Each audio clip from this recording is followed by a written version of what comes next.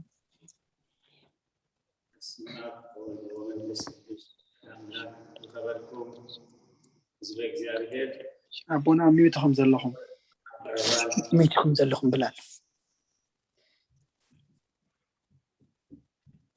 راي يغني اللي أبي دكتور سقاف أبرو حقنا بقربان أبزز لهم وخونكم نزي قدس بيت خريستيان تهبو نايس ألو تسركن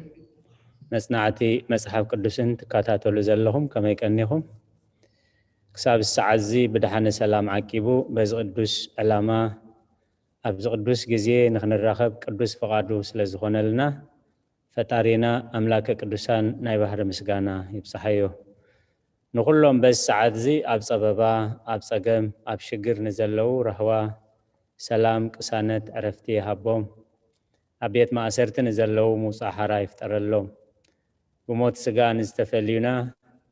ሃገረ ቅዱሳን ገነት መንግስተ ሰማያት የዋርሶም ንኹልኹም ኣብ መሪር ሓዘን ዘለኹም ከዓ ናዛዚ ህዙናን መጽኒኤ ሩስዓን እግዚአብሔር ይናዝዝኩምን ይደብስኩምን ንኹላህና ከዓ ዘስተውዕል ኣእምሮ ሂቡ መወዳእታና የጸብቐልና ኣብ ዝሓለፈ ግዜና ኣብ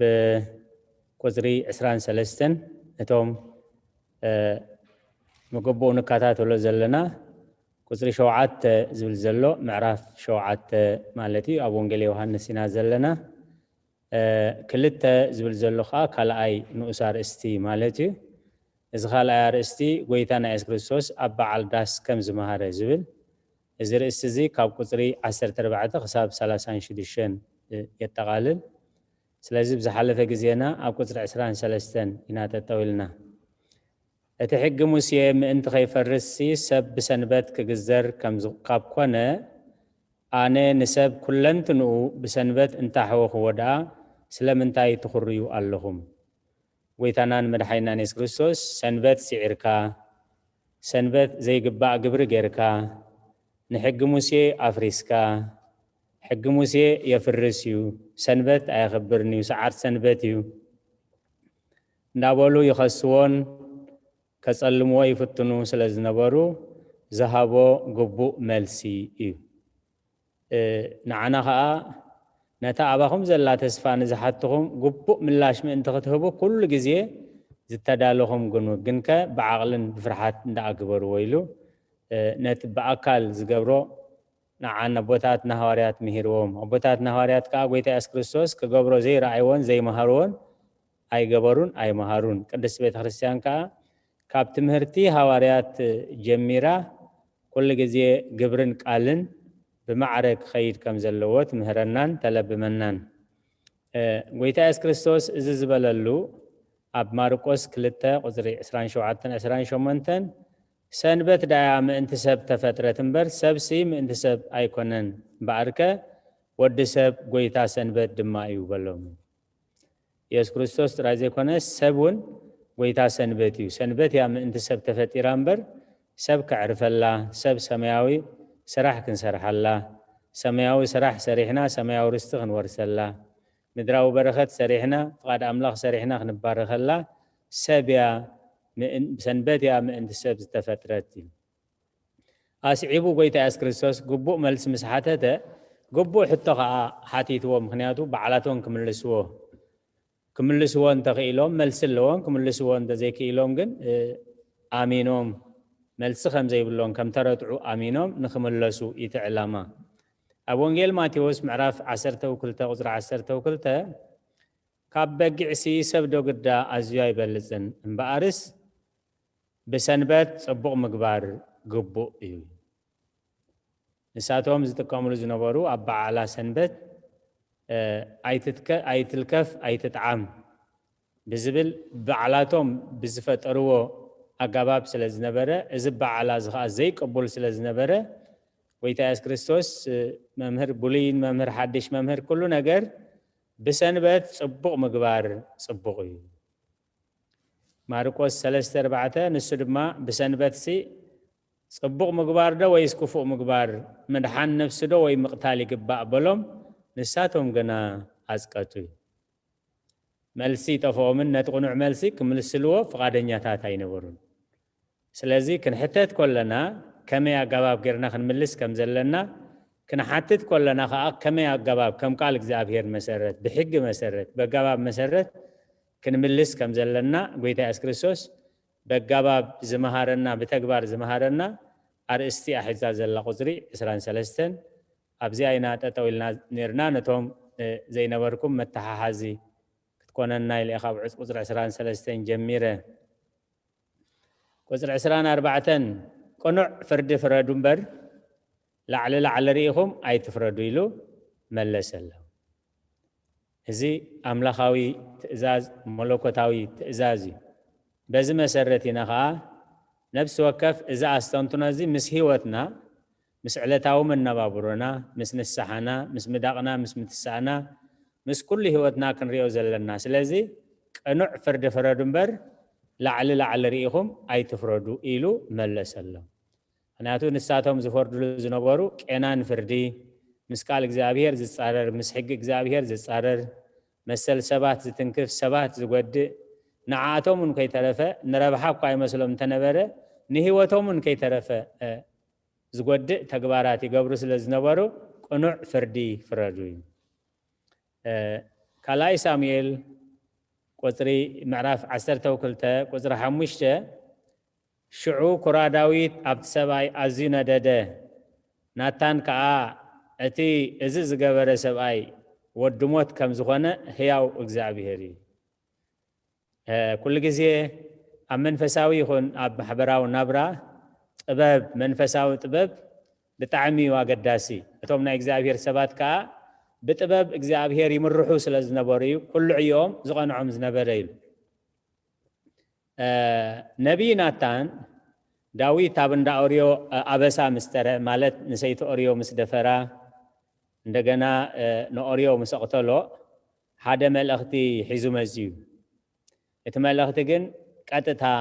أي نجارون بتزاواري بويتا ياب زمن كا خمس تغيرو فتحي قديلو دغا تبديلو نسخا نغوس سخا فرادي أبزل خالو جزي خمس جيجا تفسيمو مئة باقي عزلو أسب مئة باقي عقديفو نتحنت نايدخا حاريدو نتغاشاب لعوو مسبالو داويت زبالو قالي مالتيو ازي زغبره شعو كرا داويت عبد سباي عزي ندده نناتان كا ازي زغبره سباي ودموت كم زخونه هياو اغزابيهري سلازي نبي ناتان مو ازي زغبركاس نسخا اخايلو مال اتفردي سلامنتاي كم استقبل يلو يكونن بقطتا امصيلو بتزاوارغن ازي داويت وساني مسحبه ازي كمز زغبره سباب زمني موتي زغبو الو وساني مسحبه مونسخاخا تعتبل تقال فتاهك لا الى راسك يزولو ناتان نبي كبور نوغوس عبل علي نغزا راسخا فريدكا ازي زغبره نسخا داويت ود اسي يخاي سلازي مبعسي نجير كاني مس أملاخ متعرقي كأنجير كاني له ني ناتان نبي ناب إجزابيهر محرات كل من اللو يحاتت بنفسي تماهر كأخا بسجاجن مقطعتي تعرفني بسجاخت قصعها خام حسن كازو زوج أولادك مفهوم كلام منجست جيرو خقلبتك كاي كواجو يخيتبل إلو كل تمام رحي هيبوي أبماتيوس معرف عسران حدن 40 حدن قويتا يس كريستوس لك خمس قباب تتغيمو نساتهم كا نتهم كفاءات بخفو يطفهم اتا اتاقلت وين خا فري وبجزيو نزهبو قالوا تعيتي بجمسي هبوم بلو حدا اتاقلت وين زنبرو سباي قراتا دالو محمتل قبرلو نعيت بجمسي هبوم كده فرا قوعمس دلي فرا دليو أقلقلوتو رعاخا نساتهم قنتهم سددهم قتلوهم نقاليهم أحسروهم بقاليهم داربا أمنيش أفجفوهم نقاليهم أواردوهم إذا تخلت ويني بعلا تخلت ويني مسمت أسي نزوم سبات يوم انتاي قبرهم مسلوكم إلو مسحاتتهم قويتا أس كريستوس انتاي لهم ملي سملو نتهم كفاءات بخوفو يطفوهم إذا تخلت ويني خاء فري وباب بقزي نزهبو كالوت عايتي بقمسي هوهم إلهم ملسلو سلازي أبغزاء رأسهم يوم فريدهم مالتي ماتيوس 21 شديشن لقاون تقهناتن فريساويانن مسلاتو مسمعو بزعبوهم كم التزاربة استوعلو إذا مستوعل زيا ناي برخت مستوعل يكونت المخنياتو مسستوعلو كنسحو نيروهم مالتي كحزو دما دليو جناخه أبتم حزبي خمز نبي نبره أما كم نبي نبره أما نعاتهم فرو بتخكل تمالختي نعاتهم كم مهانو أستوعي لهم يومه جن نعاتهم مهانو فليتهم ندزن السحون يروم يو تمالختي ملوك خون زغلمبر نعاتهم مهانو فليتهم كن السحو أي كالون تايدا نعاتهم مهانو سلز فلتو كم زغيرو دحر حجون كيزل فالناس حيزنا خنقاتو ليلهم ናብ መሓዙ እዮም ከይዶም ማለት ግናኸ ኣብቶም ህዝቢ ከም ነቢይ ነበረ እሞ ንዓኣቶም ነቶም እሱ ዝፈጠሮም እናፈርሑ ነቲ ፈጣሪኦም ግን ክፈርሕዎ ኣይከኣሉን ስለዚ ምስትውዓል ዝጎደሎ ነጊርዎም እዩ ክጥቀምሉ ኣይከኣሉን ጎርሒ ጎዲእዎም ኣብ ሉቃስ 7:46 ስምዖን ከዓ ንዓይሲ እቲ ብዙሕ እተሓድገሉ ይመስለኒ ኢሉ መለሰ ንሱ ከዓ ቅኑዕ ፈረድካ በሎ ኣብዛ ቁፅሪ 24 ንሪኦ እንታይ እዩ ከነመሓላልፎ ዝደለና መገዲ መልእኽቲ ናብ ዝኾነ ይኹን ኣካል ብጥበብ ከም ፍቓድ እግዚኣብሔር ብጥበብ ከነመሓላልፎ ብድፍረት ብታህዋኽ ዘይኮነስ ብጥበብ ከነመሓላልፎ ከምኡ ናባና ዝመፅእ ብጥበብን ብምስትውዓልን ዝመፅእ መልእኽቲ እንተሎ ኣስተውዒልና ክንቅበሎ ምእንቲ ካብዛ ጥቕስ እዚኣ እዚ ኢና ንምሃር ቅኑዕ ፍርዲ ፍረዱ እምበር ላዕለ ርኢኹም ኣይትፍረዱ እዚ ስምዖን ዝተባህለ ሰብ ንጎይታ ኢየሱስ ክርስቶስ ነታ ክቡር ዘይቲ ዘፍሰሰትሉ ሰበይቲ ክሪኣ ከሎ ንጎይታ ኢየሱስ ክርስቶስ ነቢይ ኣይኮነን ኢሉ ይፈሪድዎ እግዚኣብሔር ምስትውዓል ሃበልና ንዓይሲ ኣምላኽ ወዳ ኣምላኽ ክንሰይስ ነቢይ ኣይኮነን ክትብለኒ ኢሉ ጎይታ ኢየሱስ ክርስቶስ ኣይተዛረቦን ስለምንታይ ነዛ ሰበይቲ ትፅየፋ ኢሉ እውን ኣይተዛረቦን ስለዚ ሓደ ቅኑዕ ዝኾነ ምስላ መሲሉ ምፂሉ ሓደ በዓል ፀጋ ንክልተ ሰባት ኣረቂሑ ነቲ ሓደ 500 ነቲ ሓደ ከዓ 50 መሓደ ስለ ዝኾነ ግን ንክልቲኦም ናፃ ኢልዎም ዕድኦም ሰሪዝሎም ካብዞም በዓል 50 ዝተሰረዘሉን 500 ዕድኡ ዝተሰረዘሉን ኣየናይ ዝያዳ ዘፍቅሮ ኢሉ ሓቲትዎም ስለዚ እቲ በዓል ሕጊ ስምዖን እንታይ ኢሉ ሓቲትዎ ንዓይሲ እቲ ብዙሕ እተሓድገሉ ይመስለኒ ኢሉ ጎይታ ኢየሱስ እንታይ ኢልዎ ሽዑ ቅኑዕ ፈረድካ ኢሉ ስለ ቃላቱ እግዚአብሔር ዝተመስገነ ይሁን ስለዚ ኣብ መዓልታዊ ህይወትና ኣብ ግርጭት ኣብ ህውከት ኣብ ምጉርምራም ኣብ ቆይቋ ንህልኾ ዘለና በዚ ቃል እግዚአብሔር መሰረት ክንሓትት በዚ ቃል እግዚአብሔር ክንሕተት ዘይ ምምራፅና እዩ ክኸውን ዝኽእል እዩ ናብ ቁፅሪ 25 ገለ ካብ ኢየሩሳሌም ድማ እቲ ክቐትልዎ ዝደልዩስ እዚ ዶ ኣይኮነን ተባሃሃሉ እዩ ብዙሕ ግዜ ኣብ ዘለዎን ተሪኢኹም መልእኽቲ ሃቡና ንዑ ዝሕዘልና እንተረኺቦምና እንዳበሉ ኩሉ ግዜ ክቐትልዎ ወሲኖምሲ ግዜን ኩነታትን ይፅበዩ ስለ ዝነበሩ እሞ ከዓ ካብ ይሁዳ ካብ ገሊላን ካብ ናዝሬትን መፂኡ ኣብ ማእኸል ኢየሩሳሌም ክምህር ከሎ ምስ ሰምዕዎ እቲ ሒዞሞ ዝነበሩን እቲ ኩነታትን ኣዛሚዶም እቲ ክቐትልዎ ዝደልዩስ እዚ ዶ ኣይኮነን ንነብሶም ዝሓትዎ ሕቶ እዩ ምስትውዓል ዝተዓደሉ ሰብ ኢየሩሳሌም ንኹነታት ብሓቀኛ ርድኢት እናመርመሩ ይከታተልዎ ነይሮም ርድኢቶም ከዓ ልዕልቲ ዝበሃል ዝዝረብን ነይሩ እዩ ልዕልቲ ዝበሃልን ዝዝረብን ነይሩ እዩ ኣብ ቀዳማይ ተሰሎንቄ ምዕራፍ 5:19-23 መንፈስ ኣይተጥፍኡ ትንቢት ኣይትነዓቑ ንኹሉ ተዓዘብዎ ነቲ ሰናይ ሓዝዎ ካብ ክፉእ ዘበለ ኩሉ ረሓቑ ንኣምላኽ ሰላም ባዕሉ ከዓ ንኹለንትናኹም ይቐድሶ በቲ ምጽኣት ኢየሱስ ክርስቶስ ብዘሎ መንፈስኩምን ነፍስኹምን ስጋኹምን ብዘይ መንቅብ ክርከብ ይተሓሎ እዩ ስለዚ ንኹሉ ተዓዘብዎ ነቲ ሰናይ ሓዝዎ ክቕተል ከም ዘለዎ ብዛዕቡ ዝረኣየን ዝሰምዐን ኣንጻሩ ክኸይድ ከም ዘለዎ እንተተባህሎም እኳ እቲ ዝምህሮ ዝነበረ ዝገብሮ ዝነበረ ተኣምራት ምስ ረኣዩ እሞ ከዓ ኣብ ማእኸል ኢየሩሳሌም ኣብ ገሊላን ኣብ ናዝሬትን ከም ዝመሰለ መስሓቲ መፂሎ እንዳበሉ እዮም ሊቃነ ካህናትን ፈሪሳውያንን ለይትን መዓልትን ዝግዕሩ ነይሮም ስለዚ ኣብ ማእኸል ኢየሩሳሌም እሞ ከዓ ኣብ ማእኸል ሊቃውንቲ ኮይኑ ክምህር ምስ ረኣይዎ ግን ነቲ ኣብ ልቦም ሒዞሞ ዝፀንሑ ኣስፊሖምዎ እዩ ኣብ ሮሜ 12:2 ነቲ ሰናይን ባህ ዘብልን ሙሉእን ፍቓድ ኣምላኽ እንታይ ምዃኑ ምእንቲ ክትምርምሩስ ብምሕዳስ ሓሳብኩም ተለወጡ እምበር ነዛ ዓለም ዚኣስ ኣይትምሰልዋ እዩ ቁፅሪ 26 እንሆ ንሱ ብጉሁድ ይዛረብ ኣሎ ንሳቶምን ገላ ኣይበልዎን እዞም መኳንንቲ ደኾን ንሱ ክርስቶስ ምዃኑ ብሓቂ ፈሊጦም ኮይኖም እሶም ቶም ሰብ ናይ ኢየሩሳሌም ዝብልዎ ነበሩ ኣብ ቁፅሪ 25 اتقتلوا وزدلي قتلوا نينا زبلوا قتلوا وزدلي دا ازدا يكونن كما يلو دا ما اخلهم كاين يمهرالو كما يلون كان دا مهار كله سقيلهم ري ولو موسمون امينومو مالتي يسوع كريستوس مخانوس ترديوم مالتي لهم ناتي تعزبتهم يسفح اسفحهم نسو بجهود يزاربالو كابت زبلوي نسو بجهود يزاربالو كلاي كورنثوس 4:3-4 اتوانجيلنا سور انتو خنخا ابتوم زطفي تسوره اتبرهان وانجيل ناي كبري كريستوس نسو خا مثل املاخ من انت خيبرهالهم سي املاخ ز عالم زيا نحسابات اتوم زي امنو اعروي زيوم اب يروساليم زنبورو سبات نتخونتات اندامرمرو نتوساني قنع وساني كوسنو خلو اتوم امرؤم شيطان زص الموتون ولا موت كتنس انت راي ولا دحر بعد معلتنا ازار تتزسو حنت معلتون ازيا صبوق غير كايلوم ايفلطون يومين نساتهم ون قال ايبلون اتيوم مستوعلت سب يروساليم زبلو زنبرو قالي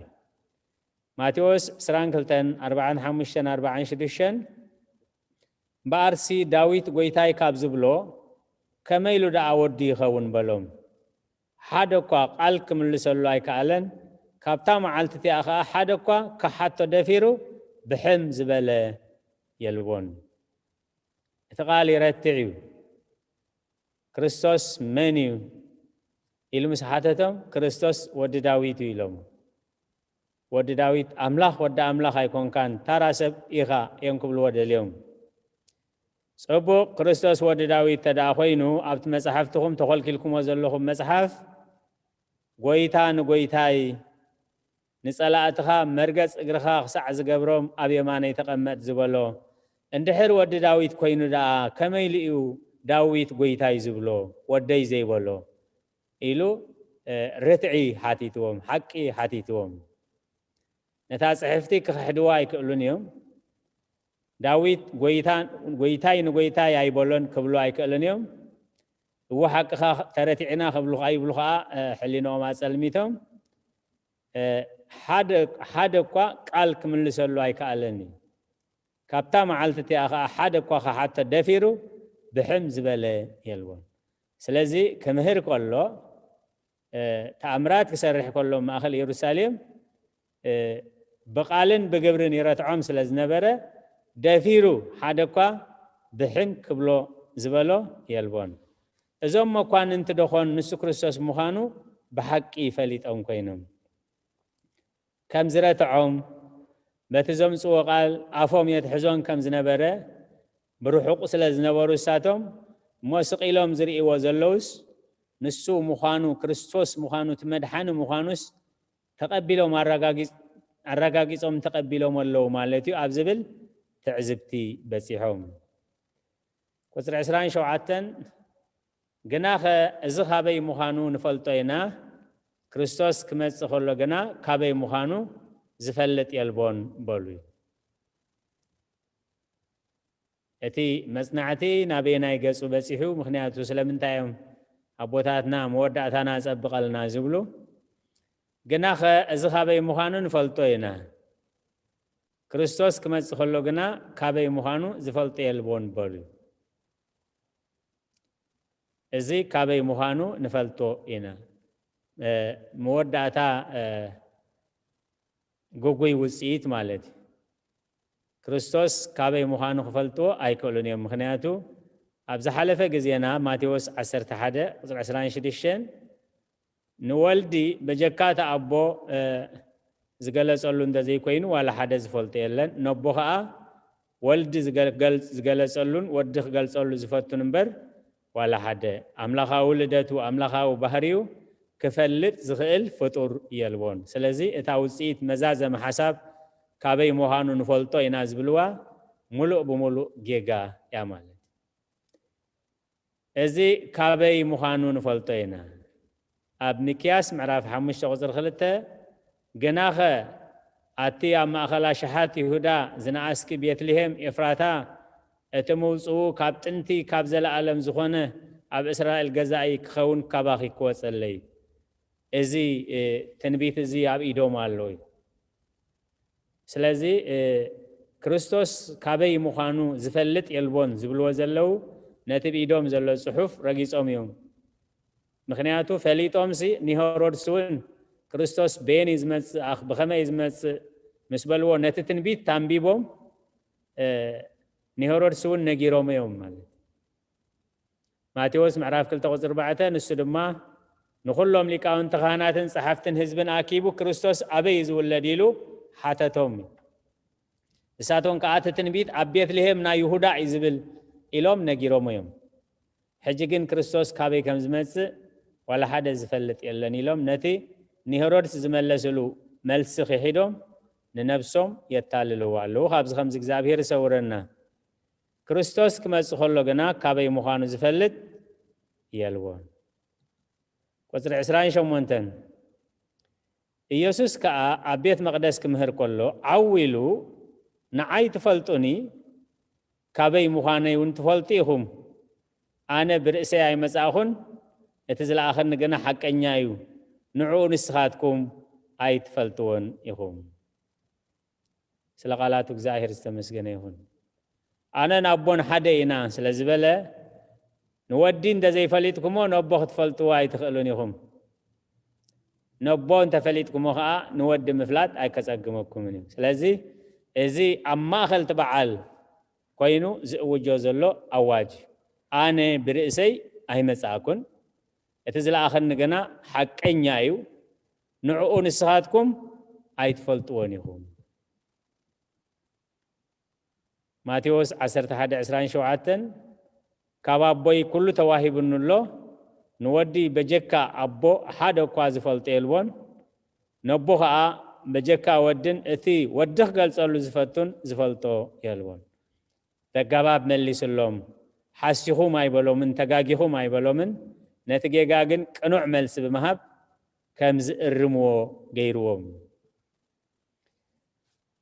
ምዕራፍ ዮሐንስ 17:25-26 ጻድቕ ኣቦይ ዓለም ኣይፈለጥካን ዓለም ኣይፈለጠትካን ኣነ ግና ፈሊጠካ ኣለኹ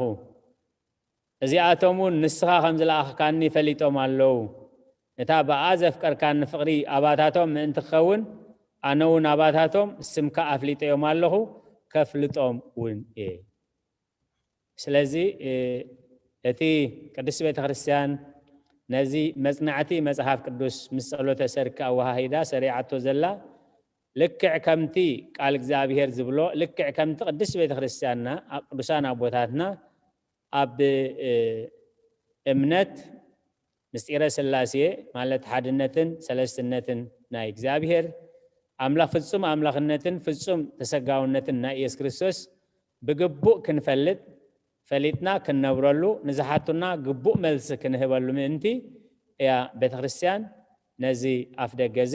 ሰሪዓትልና ዘላ ስለዚ ኣብታ መልእኽቲ ጎይታ ኢየሱስ ክርስቶስ ስምካ ኣፍሊጠዮም ኣለኹ ከፍልጦም እውን እየ ትትማሊ ዝፈለጥናዮ ንፅባሕ ትትማሊ ዝፈለጥናዮ ንድሕሪ ፅባሕ ምፍላጥና መዓልቲ ምስጢር ኣምላኽ ረቂቕ ስለ ዝኾነ ምፍላጥና ብጾም ብጸሎት ብምስትንታን ቃል እግዚአብሔር ኣብ ዕለታዊ መነባብሮና በቲ ቃል ዲና ንኸይድ ዘለና በቲ ቅኑዕ ብጌጋ መዓልታዊ ምስቲ ቃል እናነጻጽርና ነቲ ናብራ ክንፈልጦ ምእንቲ ጎይታ ኢየሱስ ክርስቶስ ኣነ ግና እፈልጠካ ኣለኹ እዚኣቶምን ንስኻ ከም ዝለኣኽካኒ ፈሊጦም ኣለዉ እታ በኣ ዘፍቀርካኒ ፍቕሪ ኣባባቶም ምእንቲ ክትከውን ኣነ እውን ኣባታቶም ስምካ ኣፍሊጠዮም ኣለኹ ከፍልጦም እውን እየ ካብቲ ቀንዲ ዕላማ እቲ ታሪክ እዚ ገይሮም ከም ዝገብሩ ነይሮም ተባሂሉ ብዛዕቦም ዘይኮነ ካብኡ ተማሂርና ናብ ገዛእ ርእስና ስለ ዝኾነ እታ ጥቕሲ ፅቡቕ ጌርና ንሓዛዕ 25-26 ስምካ ኣፍሊጠዮም ኣለኹ ከፍልጦም እውን እየ ስለዚ እዩ ከዓኒ ኣብ ምግታዕ ርእሲ ፍልጠት ኣምላኽ ፍልጠት ወዲ ኣምላኽ ኣዕብዩ ዝብለና ቃል እግዚአብሔር ቁፅሪ 29 ኣነ ግና ካብኡ እየ ንሱ እውን ልኢኹኒ እሞ እፈልጦ እየ ኣነ ግና ካብኡ እየ ዮሐንስ 1:23 ንሱ ከዓ ኣነስ ከምቲ ነቢ ኢሳያስ መገዲ እግዚአብሔር ኣቕንዑ ዝበሎ ኣብ በረኻ ዝእውጅ ድምፂ እየ በሎም أنا جنا كاوية تبل زخونا أكل كحتنا خلو من النتنا صبغرنا فليدنا خنسنه بزعبا خلوت سبات قال خمزي أخنبل قليلين عنا مني خاصها أنا مني إلنا نفسنا خنرياجن بزح زاس أقم نجاريو سلازي أنا جنا كابوي نزول قوي تأس كريستوس يوحنس كالك عكم غيري ملشوا أنس كم تنبي إساس مجد إجزاب هراقن عزبلو أبرخاز وج دمسي بلو سخا مني خامس بلو أنا يوحنس بزح نجار يوحنس بحرق تولدي بخهنة أو معارك بقول مداي بسجا بزح زحب النجار نيرويجن سب كل عالم ربيحنا بس انت تفاس انت هاي تغمو كأملاخ ذهبوا مسوعي علامات سلازة قدمه أنا دمسي نايت مدحانيت دمسي أنا نبي أيكونكن أنا دمسي نسون لإخونيو أنا قاكن ميدا أتلاقكم بر كريستوس أيكونكن كم زبالكم نسخاتكم بعلغاتكم مسكري إخوم أملاخ حقي نسخات بينها مخان كان نتزل أخكا إيس كريستوس كفلتو نايزل عالم هيوت زياء هاي سلقالاتو إجزابير استمسجنا يخون سلازي أبقال إجزابير أبسرعات إجزابير حقيني عفلوتو نخهلونا زي معرف زي زيادة أفلتات إجزابير أفلتات ودع أملاخ أتوكيرو يجلس علوي مخنياتو من مخانو بزي مفلات يوم ثم قبل عليو أبساز قبر زنبارو كلهم من مخانو بقبو يفلتو أي نبورن قال يوم بقني قال يوم كم تدع غيره دحر حجي كم راح تهيمانوت قبلنا يلن كل سب قدي فينا خيديو قال يوم كعب بيت مقدس ندا ترخبه كل حياتنا خشحنا بزتفل عليه صقمات تقبلوا اي كالون اب قصر 30 سلازي كحزو دليو سلازي كحزو دليو كل غزي نتن مودعتا اينا نري مالتي اذا كله مجلص تغير لهم اما اخل بعلوم اذا كله كاب أريد كم مصحفتهم من دجلسة تقيسو إذا كله مسجلس اللهم إذا مسمعوا خاطن السحو إذا مسمعوا خاب بو أمون زبل وزيت ندزخون من مهابه جنا يكونن سلازك حزوا دليو جزيو سلازي بس حقنا يدو زل عللو يلبون سلازك أيو نعنا أقول رئيسهم كلن كسراتين بزي فقاد أبوهم حنت أقول قا أي تودقنا دنجيسو ما يكونون رحريحو ما يكونون حافيرهم ما يكونون جزيئو سلازي بس حقنا إيدو زل عللو يلوون دليتهم جن كحزوه عمسس عبيلهم أدفق كبلو إدليتهم نيب سلازي جزيئو سلازي بس حقنا إيدو زل عللو يلوون كله تجزابير السرعو أبكك جزيئو كمزف السام نتي أو دوارحنا إجزابير كأك نكتاتلا لنا فقاد إجزابير دي زجزي انتاي جزيئو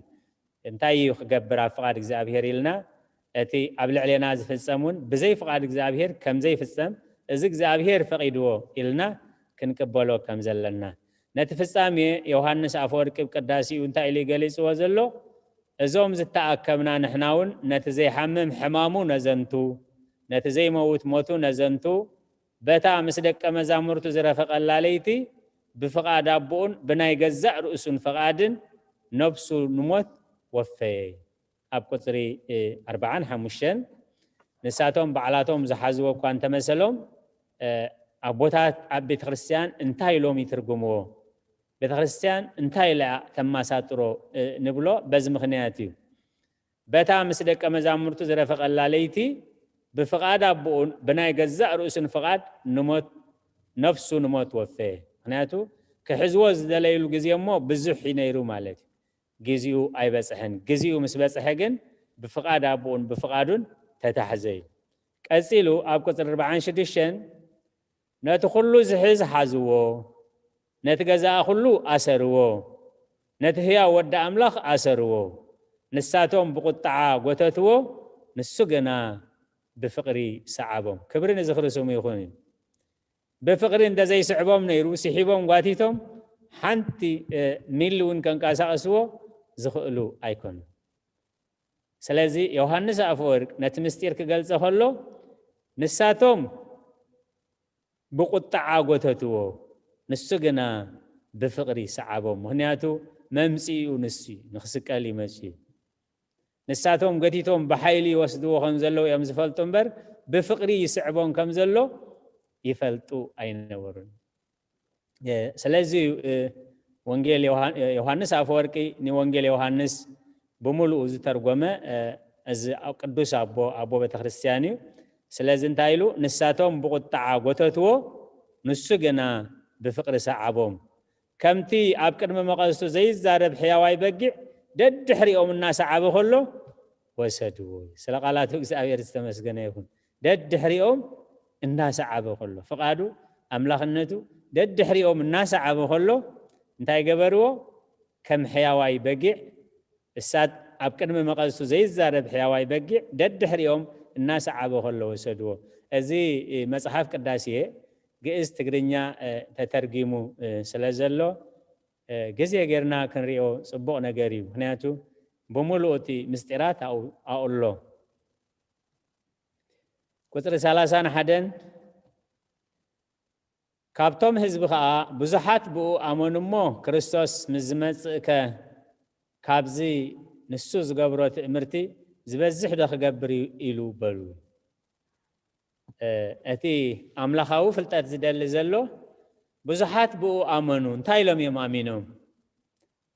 بمنتا يمامينهم تأمرات قبر سلا زرائيوه حومات كوز سلا زرائيوه نايهود كرتعوم سلا زرائيوه كريستوس يو أبزب المدمدم تات مدحانيت يو أبزب المدمدم تاقن أي بزحن كيف لتنايو كان آمنو كي آمنايو تأزازاتو خنقبر تأزازاتو خي قبرنا خندحن أي نخيلنينا سلازي كريستوس مزمت كابزن السز قبروت امرتز بزحدو كقبري لولو بزحات بو امنوي من يلوم امينو مو لوم خنحنا نينا كريستوس ينا نامن بتأمرات مؤمنن بتقبار تأمرات مؤمنن ببينو ارستي سلقالاتو እግዚአብሔር استمسገነ ይሁን ስለዚህ ዓለምና ሎሚ بنبينتن بتأمراتن تأمرات እንደዚህ ገርካ በቋንቋታት እንደዚህ ተዛሪብካ ነቢይ አይኮንካን ወይ አገልጋሊ ኮንካን አማኒ አይኮንካን አብዝባሃለሉ ዘመን ኢና ዘለናይ ስለዚህ ንሕና ሎሚ ንናይ ክርስቶስ ኢና ንኣምን ዝብል ሕሊናና ክምልሶ ዘለዎ እዩ بتأمرات مؤمنن بتجبار تأمرات مؤمنن ببينو أرستي سلازين إحنا ها بتجبار تأمرات مبر بتأمرات راي أميننا دو كنبل أيكونن مخنياتو قدس بيت خريستيان أيهود ملكتات سراويان كا تأمرتي دليو نحنا جنا نتي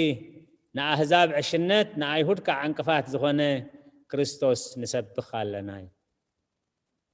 شعو حيالو خاب صحفتن فريساويانن ممهر كابهات امرتي خنرئي ندللونا يلوم ملسلو السجنا مليسو بلوم كفؤون زماون ولدو تأمرتي دلي بزي تأمرتي وناس دما كالئ تأمرتي أي وهاون سلازي لومي تأمرات ندزي جيركا بقانقواتات ندزي تزاريبكا كريستيان يكون كان زبل ناي منفس تمهرت مخانو بزق على እግዚአብሔር እዚ ኢና ንመዝኖይል አይሁድ ምልክታት ይልምኑ ጽራውያን ድማ ጥበብ ይደልዩ ንሕና ገና ነትን አይሁድን መዕንቀፊ ንኣህዛብ ካዕሽነት ዝኾነ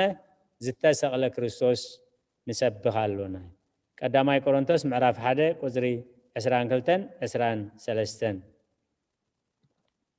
ቁጽሪ 32 فريساويان دما اتوم حزبي بزعبو ازيلوم كم زغروم روم سمعو ليقاون تخهناتن فريساويانن كاخ حزو قلاوهم لا اخوي ابو زح غزي اي سمامعنيم اتحقوم اتوريتهم مكرابهم حدا كان تخونه ابو زح غزي فريساويانن ليقانا كهناتن اي سمامعنيم ابناي غويتا يسوع كريستوس كون كلوغن ني حبار صلاينا كلنا صاررنا يلوم سلاز حاسبو ابزي اطرايوم زسمامعو مالت اتوم قنعات نقنعنان بقنعنان يلؤكن يلاخن اتوم كالوت كا نخالق ጎይታ ኢየሱስ ክርስቶስ ዝልእኽ ንድሕነት ፈሪሳውያን ድማ እቶም ህዝቢ ብዛዕባኡ እዚሎም ከም ዘጉረምረሙ ሰምዑ ሊቃውንቲ ካህናትን ፈሪሳውያንን ከዓ ክሕዝቦ ኢሎም ገላውኦም ለኣኹ እታ ኣብዛ ቁፅሪ እዚኣ ንምንታይ ንለኣኽ መን ይልእኸና ንምንታይ ንልእኽ ንመን ንልእኽ ትብል መልእኽቲ ኢና ክንሕዝ ጎይታ ኢየሱስ ክርስቶስ ዝልእኽ ንድሕነት ሰባት ከጠፍኡን ሰባት ከነጥፍእን ክልእከና ኣይክእልን እዚኣቶም ግን ንጎይታ ኢየሱስ ክርስቶስ ክሕዝዎ እዮም ገላውኦም ዝልእኹ ዘለዉ እዩ ስለዚ ጎይታ ኢየሱስ ክርስቶስ ግን ንጳውሎስ ክብሎ ከሎ ሳውል ከሎ ንዓይ ብምእማን ከዓ ሕድገት ሓጢኣት ርስቲ ምስ ቅዱሳን ክረኽቡ ካብ ጸልማት ናብ ብርሃን ካብ ስልጣን ሰይጣን እውን ናብ ኣምላኽ ክምለሱ ኣዒንቶም ክትከፍተሎም እልእኸካ ኣለኹ እዩ ግብረ ሐዋርያት 26 ቁፅሪ 18 ስለዚ እታ መልኣኽ ፈሪሳውያንን ሊቃነ ካህናትን ግን ንጎይታ ኢየሱስ ክርስቶስ ሒዞም ከምፅሎም እዮም ገላውኦም ዝልእኹ እቲ ዝምህሮ ዘሎ ትምህርቲ ጠጠው ክብል እቲ ንሱ ዝገብሮ ዘሎ ተኣምራት ደው ክብል ስለዚ ኣንጻር ሓቂ ኣንጻር እግዚአብሔር ኣንጻር ድሕነት እግዚአብሔር ኣንጻር ድሕነት ህዝቦም ኣንጻር ድሕነት ህይወቶም እዮም ዝዓዩ ዘለው ካብዚ ከምዚ እግዚአብሔር ይሰውረና ሰራቂ በጀካ ክሰርቅን ክሓርድን ከጥፍእን ኢሉ ኣይመፅን እዩ ኣነ ግና ህይወት ምስ ተረፉ ምእንቲ ክረኽባ ኢለ እየ ዝመፅኣኹ ኣብዛ ቁፅሪ እዚኣ ከደግመያታ ርእስቲ ኣብዛ ቁፅሪ እዚኣ ክንልእኽ ኮለና ንመን ልእኽ ንምንታይ ዕላማ ንልእኽ ክንለኣኽ ኮለና ከዓ መን እዩ ዝልእኸና ዘሎ ንምንታይ ዕላማ ኸ ይልእኸና ኣሎ ነዚአን ወሲና ክንፈልጠን እንድሕር ንጥፍኣት ኮይኑ ንዓመፃ ኮይኑ ንእከይ እንድሕር ኮይኑ መንፈስ እግዚአብሔር ንኸምዚ ስራሕ ኣይልእኽን እዩ ስለዚ ናይ እግዚአብሔር ኣይኮነን ማለት እንድሕር ንበረኸት ኮይኑ እንድሕር ንፅቡቕ ኮይኑ እንድሕር ንፍቕሪ ኮይኑ እንድሕር ንድሕነት ነብሳት ኮይኑ ግን እዚ መልእኽቲ እዚ ካብ መንፈስ ቅዱስ ምዃኑ ከነረጋግፅ ንኽእል ቁፅሪ 33 ስለዚ ጎይታ ኢየሱስ ገና ቁሩብ ዘበን ምሳኻትኩም እየ ናብቲ ዝለኣኸኒ ከዓ ክኸይድ እየ ኩሉ ግዜ ኣብዚ ኸነስተውዕለሉ ጎይታ ኢየሱስ ክርስቶስ ስለምንታይ ከምዚ ትገብሩ ስለምንታይ ከምዚ ተሓስቡ ስለምንታይ ከምዚ ትዛረቡ ኢሉ ሓቲትዎም ኣይፈልጥን ስለዚ ከዓ እዮም ኣብ ቅዱሳን ኣቦታትና ካብቲ ጎይታ ኢየሱስ ክርስቶስ ዝገብሮ ነበረ ርኦም ኣፍቅሮም ለሃጣን ወፀላእ ምግባሮም እዩ ንሓጢኣት እንዳፀላእኻስ ንሓጣን ኣፍቅሮም ቁሩብ ዘመን ምሳኻትኩም እየ ድማ እቲ ግዜ ቀረባ እሞ ንቓል ትንቢት መፅሓፍ ዘይትሕቶ እሞ እቲ ገፋዒ ኣዝዩ ይግፋዕ እቲ ርኩስ ኣዝዩ ርከስ እቲ ጻድቕ ኣዝዩ ጽድቂ ይግበር እቲ ቅዱስ እውን ኣዝዩ ይቀደስ በለኒ ንሆ ቀልጢፈ መፅእ ኣለኹ ንነፍሲ ወከፍ ከከም ግብሩ ከፈድዩ ከዓ ዓስበይ ምሳዩ ኣልፋን ኦሜጋን ቀዳማይን ዳሕራይን መጀመርታን መወዳእታን ኣነ ኣብታኦም ህይወት መሰል ምእንቲ ክረኽቡ ናብታ ከተማ እውን ብግዴጋታታ ምእንቲ ከኣትውስ ክደውንቶም ዝሓፀቡ ብፅኣን ኩሉ ግዜ ድሕሪ ሓንቲ ደቂቕ እውን ክርስቶስ ናባይ ክመፅእ ክእል እዩ ኢልና ንሕሊናና ከነዳልዎ እዩ እንሆ እቲ ዘመን ቀረባ እዩ ቀልጢፈ መፅእ ኣለኹ ኢሉ እቲ ምርጫ ናህና ምዃኑ ናፃ ፍቓድ ከም ዝሃበና ውፅኢቱ ጥራይ ይርአ እምበር ክረክስ ዝደሊ ክረክስ ክእል ኢሉ ክገፍዕ ዝደሊ ክገፍዕ ክእል እዩ ነቲ ውፅኢት ግን እንታይ ምዃኑ ፍለጡ ኢሉ ኣስፊሑ ነጊሩና ስለዚ እዛ ጥቕሲ 33 ጎይታ ኢየሱስ ክርስቶስ ሎም መዓንቲ ናባይ ክመፅእ ክእል እዩ ሎም መዓንቲ ጉዕዞ ምድራዊ ህይወተይ ሎም መዓንቲ ከብቅዕ ክእል ኢልና ክሳብ ክንደዚ ክንዳሎ ንክንደዚ ክንዳሎ ከም ዘለና እዩ ቁፅሪ 34 ክትደልዩኒ ኣይክትረኽቡንን ኢኹም ናብታ ኣነ ዘለኽዎ ንስኻትኩም ክትመፁ ኣይኮነልኩምን ይበሎም ሕጂ ምሳኻትኩም ኣለኹ ሕጂ ናባኻትኩም መፅአ ኣለኹ መንግስቲ ኣምላኽ ኣብ ማእኸልኩም ኣላ መንግስቲ ኣምላኽ ቀሪባ ኣላ ሕጂ እንደዘይተቐቢልኩም ሕጂ እንደዘይድሕምኩም ግን ድሓር ግዜ ክትረኽቡኒ ኣይትኽእልን ኢኹም ክትደልዩኒ ኣይክትረኽቡንን ኢኹም ሽዑ ናባይ ክምህለሉ እዮም ኣነ ገና ኣይክምልሰሎምን እየ ኣንጊሆም ክደልዩኒ ግናኸ ኣይክረኽቡንን እዮም ፍልጠት ስለ ዝፀልኡ ፍርሓት እግዚአብሔር ከዓ ስለ ዘይመረፁ ምኽረይ ስለ ዘይፈተው ንኩሉ ተግሳፀይ ከዓ ስለ ዝነዓቑ أبتا مستير انتاي لا تترجمو بتخريستيان نز وانجيل زي نز معرف زي رئينا يعينا حجخ أنا من تاينا خلاين رياز لنا أبهي وتناخ بخمي نتحاحزو مزدخلو دما اتوم كابزي نابخاتكم كحالف زداليو من انت خي كيلو أبو زلون نابانا خي ساغورس أمونغونا نامونغوهمن عبيقاك تغيرو أبونا الأزار نتهابتام سبايز ملشالي سلازي كداليوني أي كترخبوننيهم حجي مساخاتكم اللهم جنا مساخاتكم برهان اللهم حجين دا زي آمينكم حجين دا زي ديحنكم قبرن صدقن دا زي غيركم جن دحارجن أمونغو صادقانن حاتانن أمونغو سيئولن جنتن أمونغو جهنم إساتن من قصة سمياتن عبيس أدفي اللهم أبوتاتنا أب مسالية انتاو مسالية تقرينيان تايم زبلو نويح زي زلو حتصير زي سلكوي قصري سلاسان حمشن سلازا ايهود نحنا خنرخبو زي كون الناس ازي نابي دخون كخيد حلينيو نابتما بهاجر صري فحلهم زلو دخون كخيد مو نتوم صراويان كمهر حاسبو خوينوي حزب እግዚአብሔር ብዙሕ ግዜ ኣብ መንፈሳዊ ህይወት ከምኡ ደኾን ይኸውን ከምኡ ይመስለኒ ከምኡ ይብሉ ነይሮም ዝብል ብምሉእ ኣንጻር ሓቂ ኣንጻር ቃል እግዚአብሔር ክንእኽ ከሎ ናነፂሩ እዩ ዝልእኽ ንዝኾነ ይኹን ምክንያት እግዚአብሔር ክዛረብ ከሎ ብንጹር መልእኽቲ ብንጹር እንደዘይ مالختن እንደዘይ በሪሂልና ኸ ኣብዘለና ይኾይና ኣብ ሕግኻ ተኣምራት ክርእሳ ዕንተይ ክፈተለይ እናበልና ከምቲ ካህን ኤሊ ንሳሙኤል ኢልዎስ ባርያኻ ሰማዕ ኣሎሞ እግዚአብሔር ተዛረብ ዝበሎ እንደዘይ ኮይኑ ብናህና ግምት ንቃል እግዚአብሔር ንፍቃድ እግዚአብሔር ንውስኖን ንገብሮን ስራሕ ደኾን ይኸውን እናበልና ብጥርጥር كنسقوم كم زي بلنا يعقوبون اتز تراتر سخاب أملاخ قل خم زي ركبيلو أم عراف حدا سلازي نتزبلوم زلو نحنا كنروحبو زي كالناس حجين دا زي تقبلنا صباح انتا يخمس عنا أب كندزبلو نهاجر صري دهون خيد دلي خوينو نابتم فحزبالو ازي سيطان زقبلوم زلو زرو حساب ايو نزي نخاب علتاو من نابرونا كم زي دهون خون دابلنا زي كونه سيطان زمهازو حسابات أب حلينانا نخين قمت نخين استاسي اتقال لومي زمهرنا قمت حدا قنيايو يمثلني يخون يبلو نيروم زبلو بحق بلك قالوه نفلطون الزارب زرقنا ونون نمسكرالونا نتمسكرنا قن أي تقبل ويتا يس كريستوس ني قديموس زبلو قالي يفلطو الزارب أيكونن زبلو زلو نفلطون الزارب زرقنا يون نمسكر سلازي بفلاي زلنا يو زمن عمسن مسنعن متلالن زبزو حزبن سلازخونه اتزبحالن اتزرغحن وريتاتن ميدياتاتن اتوم سبات نعاتون كم زد اليوم غيروم زرغحو سلازخونه زفلطون زرعنايون كنزارب اندحر زي كيلنا بيلا بيلويا علمنا أب كبيد عقرقر تنبر الزلايل شعو هيرود سبت باب كم زلاقة صلو مسرائي بزح كوريومو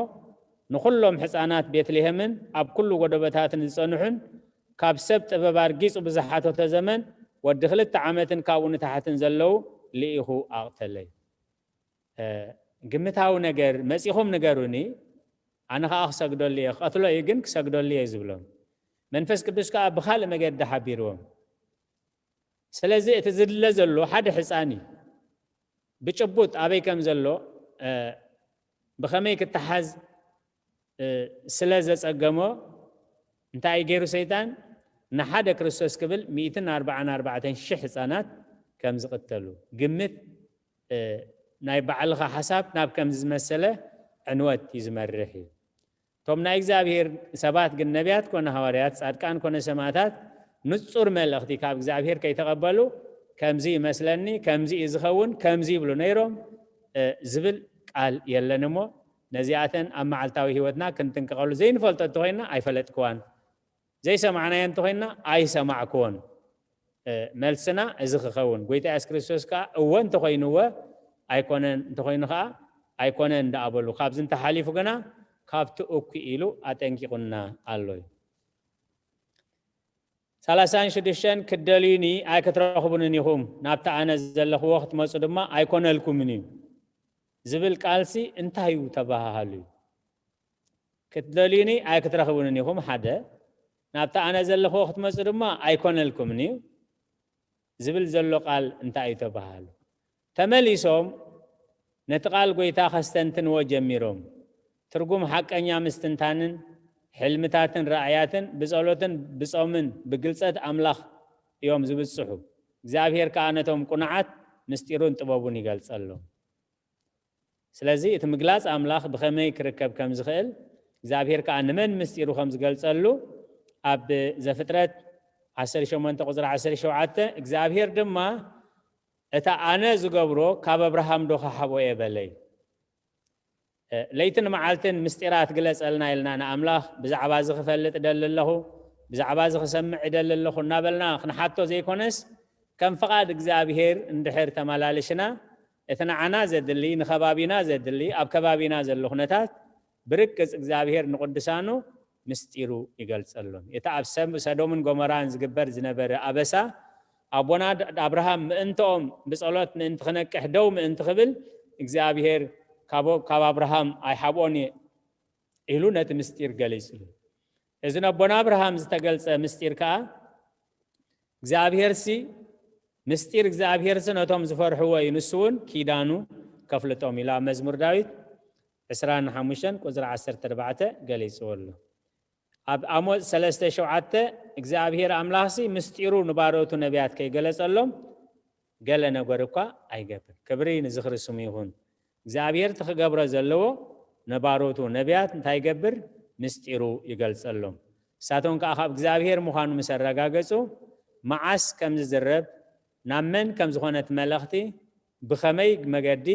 ንምንታይ ዕላማ ንምንታይ ውጽኢት ምስ ፈለጡ ናብቲ እግዚአብሔር ዝኣዘዞም ኣብጽሕዎ ዝበሎም ብኣኮቴት ብድኻም ብጻዕሪ የብጽሕዎ እዩ 37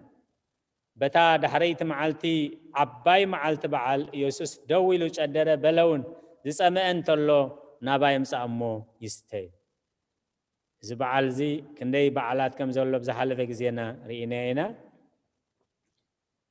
በታ ድሕረይቲ ዓባይ መዓልቲ በዓል ኢየሱስ ደው ኢሉ ጨደረ በለውን ዝጸመአ እንተሎ ናባይ ምጻእ እሞ ይስተይ ናቱ ግዜይ ኣይኣኸለን ኢሉ ነይሩ አንተ ወይ ሕጂ ግን ኣብዚ መዓልቲ በዓል ክእውጅ ግዚኡ ኣኺሉ ኣቱም ጽማኣት ኩላትኩም ናብ ማያት ንዑ ኣቱም ገንዘብ ዘይብልኩም ከዓ ንዑ ተሻየጡ እወ ብልዑ ንዑ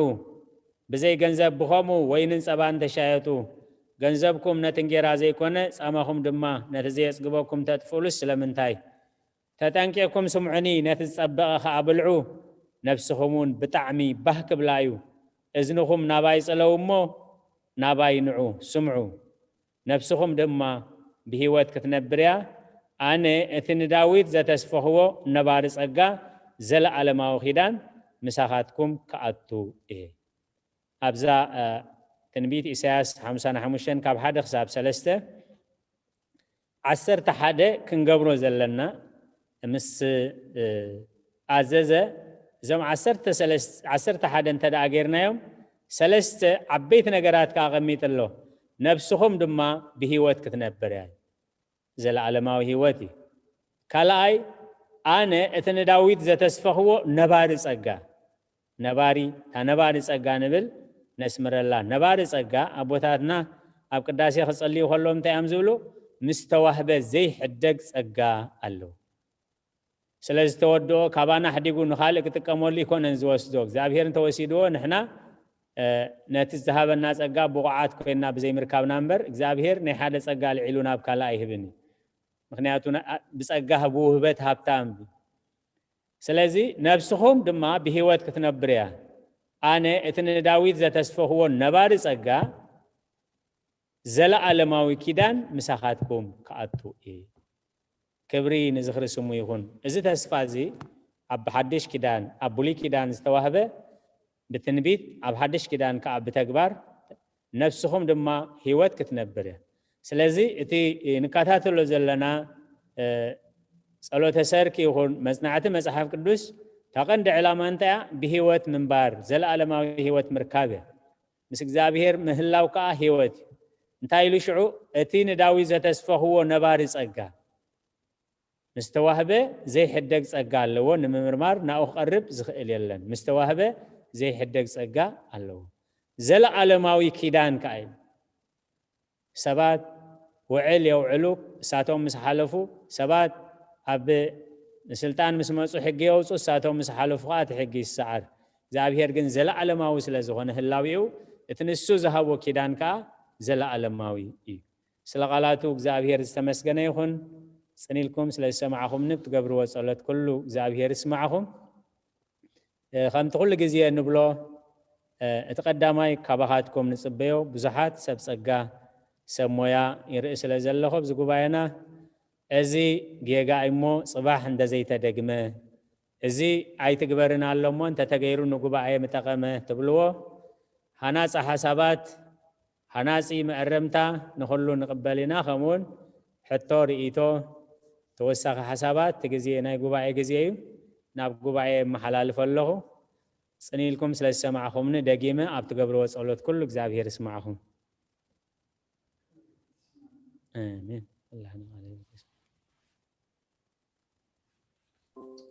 آمين الله تسمع لنا ربنا آمين نخلحنا قال هيوت يسمع لنا دكتور صقاب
أبوي مرجت أبزيا حتى الله ثني حنتك على أفتا ناي قدوس يوحنس أفورك قصر 45 زلاسي زرفق الله مالت تقال بقالاس أي تردات المنتهي مالتها مصدق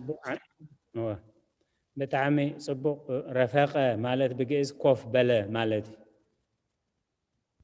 كوف بلا مساعتهم بقبعي خبيبي كوف زبلا الله حجي مرفاق انت دايلو بيت كريستيانسي كمزي نأكبر له مأكب بوتا قال بقالا جن رفاقة مالت كوف بلا مالتها اوكي قال يوت يسمع آمين نقول الله نقال يوت يسمع لنا عندي صبق أبونا هبيك شو اللي تنساها تساتفة تي قال بقالو كوف بلا كله ترجمه مستي حسابات زغيد جن تساتفة مساعتهم كمساتف مسؤ خمساتفو أبت مستير كردوس قرباني ساتفهم سلازلوس مستاف زبل مستير كازيادة عزيز يقول الله بنا بيك أشوال اللي تنساه قال يهود يسمع لنا بنا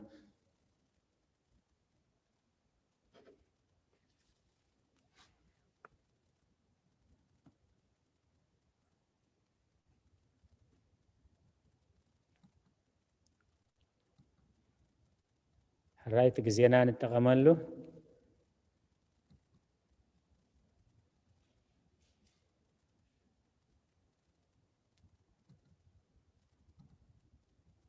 بزح جزية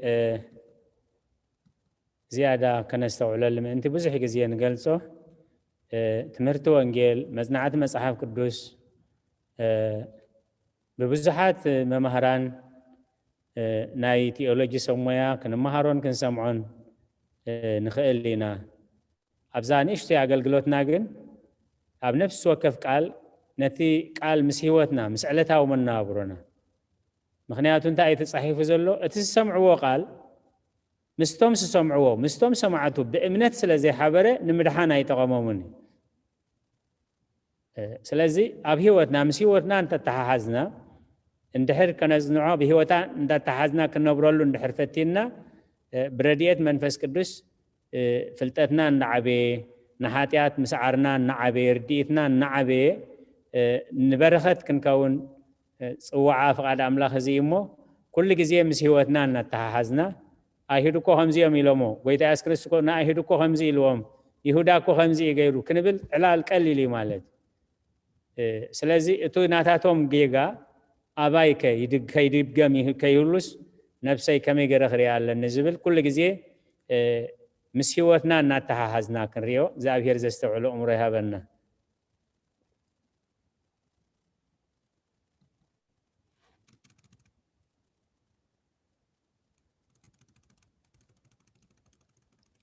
رايت جزينا يقبعي نتقملو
هراي أبونا بيكاش ولدت ساي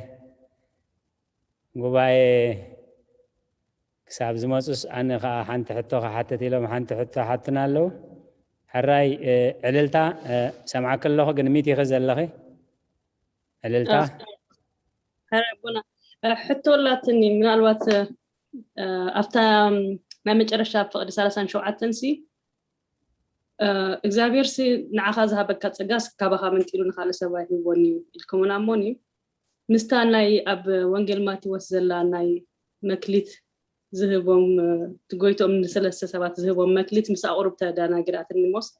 ቁርብተ ይባ መግለፂ ገዛውና እግዚአብሔር ይመስገን ብጣዕሚ ጽብቕቲ ብጣዕሚ ጽብቕቲ ዕልልታ ብጣዕሚ ጽብቕቲ ሕቶ እግዚአብሔር ናይ ባህሪ ሃያቢ በባህሪው እግዚአብሔር ሃያቢ አቦታትና ከገልጽዎ ከለው ከዓ ከቀበል ከሎ ኣይውስኾን ክህብ ከሎ ከዓ ኣይጎድሎን እዩ እግዚአብሔር ናይ ባህሪ ሃያቢ ካልኦት ክንህብ ከለና ካብቲ ንሱ ዝሃበና ኢና ንህብ ንሱ ግን وهاب امبر اي وهابني ناي بحري وهابي ايو كهب كله اي غودلوني ميتيك قرشزنا ورا سبسخا ب10 قرش انتهيو تاب جبو تترف 9 تترف مالت እግዚአብሔር ግን وهاب ጸጋ እዩ ጸጋታት كهب كله ንዑ ጸጋ اي غودلوني هيبو زقبل املاخ هيبو زقبل املاخ كا كقبل كله اي وسخوني سبات كهبو خلو نتزنبرلو አይውስኾኒ አቦታት ቤተክርስቲያን በኸመዮም ገሊጾማ ዘለው ሓደ ሽምዓ ክበርህ ጸኒሑ ካብቲ ክበርህ ዝጸንሐ ሽምዓ ካልእ ሽምዓ እንተብሪህና እቲ ክበርሕ ዝፀንሐ ሽምዓ እቲ ዝነበረ ብርሃን ኣይቅንስን። ስለዚ እግዚኣብሔር ዘይሕደግ ፀጋ ኣለዎ ክብል ከሎ እቲ ንሓደ ሰብ ዝሓሰቦ ፀጋ ስለ ዝወሓዶ ወይ ከም መቃርሒ ስለ ዝደለየ ኣይኮነን ነቲ ሰብ ንዕኡ ኣልዒሉ ነቲ ዝህቦ ኢሉ እቲ ኣነ ክሰርሖ ዝግባኣኒ እንደዘይ ሰሪሐዮ ግን ኣቦታትና እንታይ እዮም ዝብሉ ጓሳ ዓዲ እንተዋዕለስ ማል ዓዲ ኣይውዕላን እየን እቲ ኣነ ክሰርሖ ዝግባኣኒ ስራሕ እንድሕር ክሰርሖ ዘይክኢለ እቲ እግዚኣብሔር ክሰርሖ ዝወሰኖ ክስራሕ ስለ ዘለዎ ካልእ ሰብ ኣምፂ ክትከኦ እዩ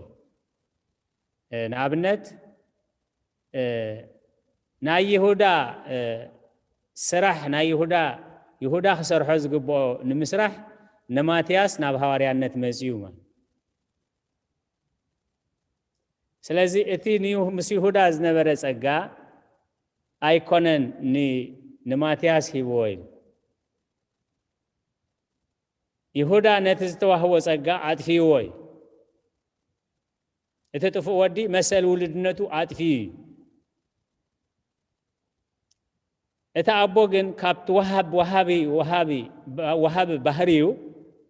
ነቲ ዘጥፍኦ መሰል ውልድነቱ ተኪኢሉ ምክንያቱ ናይ ባህሪ ወሃቢ እዩ ውልድነቱ ግን ኣጥፊይዎ እዩ እቲ ጥፉእ ወዲ ስለዚ እቲ ይሁዳ ክዓዮ ዝግብኦ ዝነበረ ይሁዳ ስለ ዝጠለመ ኣነ ክዓዮ ዝግባኣኒ ኣነ ስለ ዝጠለምኩ ኣነ ስለ ዝደቀስኩ እቲ ዕዮ ኣይተርፍን እዩ ነቲ ናተይ ዕዮ ዝዓይ ክዓይ ዝመፅእ ኣካል ግን እግዚኣብሔር ወሃብ ፀጋ ስለ ዝኾነ ካብ ናይ ባዕሉ ውህበት እዩ ዝህቦ እምበር ነቲ ስለ ዝውሕዶ ስለ ዝጎድሎ ነቲ ምሳይ ዝነበረ ኣልዒሉ ይኮነን ነቲ ሓደ ዝህቦ እዩ ተመሊሳ ክትከውን ተስፋ ገብር ዕልልታ ተመሊሳ መርጌታ ቃል ህይወት ተስማዕልና አሜን አሜን ንኩላና ቃል ህይወት የስማዓልና ኣቦና በቀሽ ወልደ ትንሳኤ ሓንቲ ሕቶ ሓቲቶም ኣለው ኣብ 35 ንፅርኣውያን ክምህር ድኾን ክኸይድ ደልዩ ምባሎምሲ መምህርነቱሲ መምህር ምዃኑስ ተኣሚኖም ነይሮም ድዮም ተቐቢሎሞ ድዮም መምህር ምዃኑ ዝብል ሓንቲ ሕቶ ሓቲቶም ኣለው እሞ ካብ ጉባኤ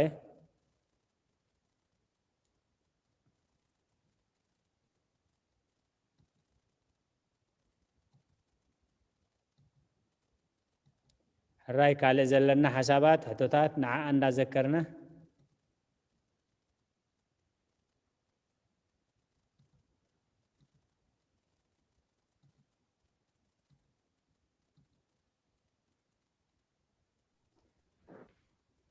ኣቦና ሙርጌታ ቃል ህይወት ተስማዓልና መዓዛ ምስ ኣወሲኸም ኣፍታ መምህር ምዃኑ ድብሉስ ኣብ ብዙሕ ቃላቶም ይሁዳ ዋላ እውን ነቲ ገንዘብ እዚ ናይ መን ገንዘብ እዩ ኢሎም ሓትዎ እሞ ናይ ቄሳር ንቄሳር ነቲ ዝግብኦ ንግብኦ እንዳበለ ከዓ ይነግሮም ሕጂ እቲ ውሽጦም ይረትዖም ከም ዝነበረ ትርድአኒ ምክንያቱ ሓደ ንዝፈልጥ እዩ ንትብሎ ዳእኻ ተሓቶ እምበር ንመምህር ኣይኮነን ወይ እውን እዚ ወዲ ፀራቢ እንዳበሉ ናይ ንዕቀት ምልክት እንዳርኣዩ ዝዛረብዎ ነበረ ግን እቲ ውሽጦም ናይ ሓቂ ግን መምህር ምዃኑ እፈልጥ ከም ዝነበረ ዋላ እኳ እንዳፈለጡ ተሓተትዎ ግን ውሽጦም ይዛረብ ከም ዝነበረ ብኣፎም ከም ዝወፅእ እቲ መምህርን ፈላጥን ምዃኑ ጎይታ ኢየሱስ ክርስቶስ እሞ ምስኣኸ እዚኣ ከመይ ትርዳእኒ ኢለ ኩሉ ግዜ ኣብ ውሽጠይ ሕቶ ትኾነኒ እሞ ቃል ህይወት ተስማዓልና መዓዛ የቦና ሕራይ መዓዛ ሃብትና ቃል ህይወት የስማዓልና ብዙሕ ግዜ ንሳቶም ዝፅውዕሉ ዝነበሩ መፀዋዕታ ናይ ጎይታ ኢየሱስ ክርስቶስ ኣብ ብዙሕ ግዜ ግልፂ ኣሎ ማለት እዩ እቶም ህዝቢ ግን መምህር እንዳበሉ እዮም ዝፅውዕዎ ዝነበሩ ኣብቲ ጉባኤ ክኾኑ ከለዉ ነቲ ህዝቢ ስለ ዝፈርሑ እቲ ህዝቢ መምህር ኢሎም እንዳፀውዕዎ ካልእ ኢሎም ክፅውዕዎ ስለ ዘይክእሉ ሓደ ግዜ ከዓ ንኸታልልዎ ንኸስሕትዎ ኣብ ዝመፅሉ ግዜ ከምዚ ዓይነት ይጥቀሙ ነይሮም ንሃዋርያት እውን መምህርኩም እንዳበሉ ይጠቕስሎም ነይሮም ማለት ስለዚህ እቲ መምህር ዝብልዎ ዝነበሩ ሓደ ከታልሉ ክመፁ ከለዉ ካልኣይ ከዓ እቲ ህዝቢ መምህር ኢሉ ይፅውዖ ስለ ዝነበረ ነቲ ህዝቢ ይፈርሑ ስለ ዝነበሩ እዩ ንሳቶም በይኖም ክኾኑ ከለዉ ዝፅውዕዎ ፀዋዕ ግን እቲ ሰዓር ሰንበት ምስ ዓርካ ሓጣኣን ሰታይ ወይኒ በላዒ መስሓቲ ከምዚ እንዳበሉ እዮም ዝፅውዕዎ ነይሮም ማለት እዩ ንኣብነት ኣብ ማቴዎስ 22:16 ደቀ መዛሙርቶም ምስ ሄሮድሳውያን ገይሮም ከምዚ ኢሎም ለኣኽሉ መምህር ሓቀኛ ምዃንካ መገዲ እግዚኣብሔር ብሓቂ ከም ትምህር ንፈልጥ ኣሎና ገጽ ሰብ ርኢኻ ኣይተዳሉን ኢኻ ነዝነትን ከዓ ኣይትብልን ኢኻ ኢሉ ስለዚ እዚኣ ዝበሉላ ምክንያት ንበይና ኣኽልቲ ይኮነትን ልዕልያ ዘላ ቁፅሪ 15 ድሕሪዚ ፈሪሳውያን ከይዶም ከመይ ገይሮም ብዘረባ ከም ዝጠልፍዎ ተማኸሩ ሕጂ እታ ቁፅሪ 15 ድሕሪ ኣሊናያ የመጉስዎ ኣለዉ የኽብርዎ ኣለዉ ኣሚኖም እዮም ይእዘዝዎ ኣለዉ ስለዚ ሰንሰለት ይትቓል ማለት እዩ እታ ቀዳመይቲ ንምንታይ በይና ኣንቢበያ ደቀ መዛሙርቶም ምስ ፈሪሳውያን ገይሮም ከምዚ ኢሎም ለኣኽሎም መን ዮመ ካልእ ጭፍራ ኣለዉ ማለት እዩ ምስ ፈሪሳውያን ዝተዋሃሃዱ ስለዚ እንታይ እዮም ዝብልዎም መምህር ሓቀኛ ምዃንካ ካልኣይ መገዲ እግዚኣብሔር ብሓቂ ከም ትምህር ንፈልጥ ኣሎና ገጽ ሰብ ርኢኻ ኣይተዳሉን ኢኻ እሞ ነዝን እኳ ኣይትብልን ኢኻ እንታይ ይመስለካ ንቄሳር ግብሪ ምኽፋልሲ ተፈቒዱ ዲ ወይስ ኣይፋሉን እስከ ንገረና እዩ ጎይታ ኢየሱስ ክፍኣቶም ፈሊጡ ኣቶም ጉቡዛት ስለምንታይ ትፍትኑኒ ኣለኹም እቲ ወርቂ ግብሪ ኣርኢ ንበሎም ከም ሰባት ክንድዚ ዝኣክል ምስጋና ካብ ሰብ እንተውሒዝልናስ መልስና እንታይ እዩ ናተይ እናትኩም እናተይ እናታት ግን ትሕሾ ደኣ እዩ ማለት ትሕሽዎ ደኣ ጎይታ ኢየሱስ ክርስቶስ ግን ልብን ኮላሊትን ዝምርምር ጎይታ ስለ ዝኾነ እንታይ ኢልዎም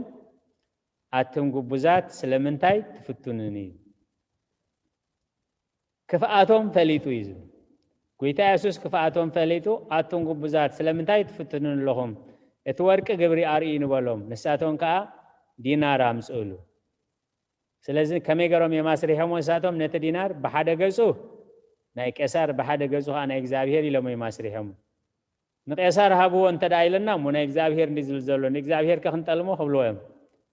ኖ ንእግዚኣብሔር እምበር ሃብዎ እንድሕልዎን ከዓ እሞ ናይ ቄሳር እንዲ ፅሕፈት ዘለዎ ስለዚ ብክልተ ቃራናዮም መፅኦም ንእግዚኣብሔር ሃብዎ እንድሕር ኢልና ግብሪ ከፍልን ኣንጻር ቄሳር ኢልና ምስ ቄሳር ከነባእሶ ኢና ንቄሳር ሃቡ እንታይ ኢልና ከዓ ዕሽር ኣይትኽፈሉ ኢሉ ምስ ሊቃነ ካህናት ከነባእሶ ኢና ኢሎም እዮም ዝመፁ ንሱ ግን ትሒዝኩሞ ዘለኹም ዲናር ኣርኢኒ ኢልዎም ምስ ረኣይዎ እንታይ ይብል ኣሎ ኣንብብዎ ኢልዎም ማለት ምስ ኣንበብሉ እንታይ ኢልዎም ናይ ቄሳር ንቄሳር ናይ እግዚኣብሔር ከዓ ንእግዚኣብሔር ሃቡ እዩ ስለዚ እቲ መምህር ዝብልዎ ዝነበሩ ሓደ ከታልሉ ኣብ ዝሓስብሉ ግዜ ውዲት ኣብ ዝፈጥሩሉ ግዜ ከንዳህልልዎ ኣብ ዝደልዩ ግዜ ውዳሴ ከንቱ ሒዙ ሰይጣን ኩሉ ግዜ ከም ዝሓባበለና ውዳሴ ከንቱ ገይሮም ንኸታልልዎ ኣብ ዝበዝሕ ኣብቲ ጉባኤታት ከዓ እቲ ህዝቢ መምህር ነቢዩም ማለት ሓደ ክቡር ናይ ኣምላኽ ልኡኽ ማለት እዩ እቲ ግዜ ብሉይ ኪዳን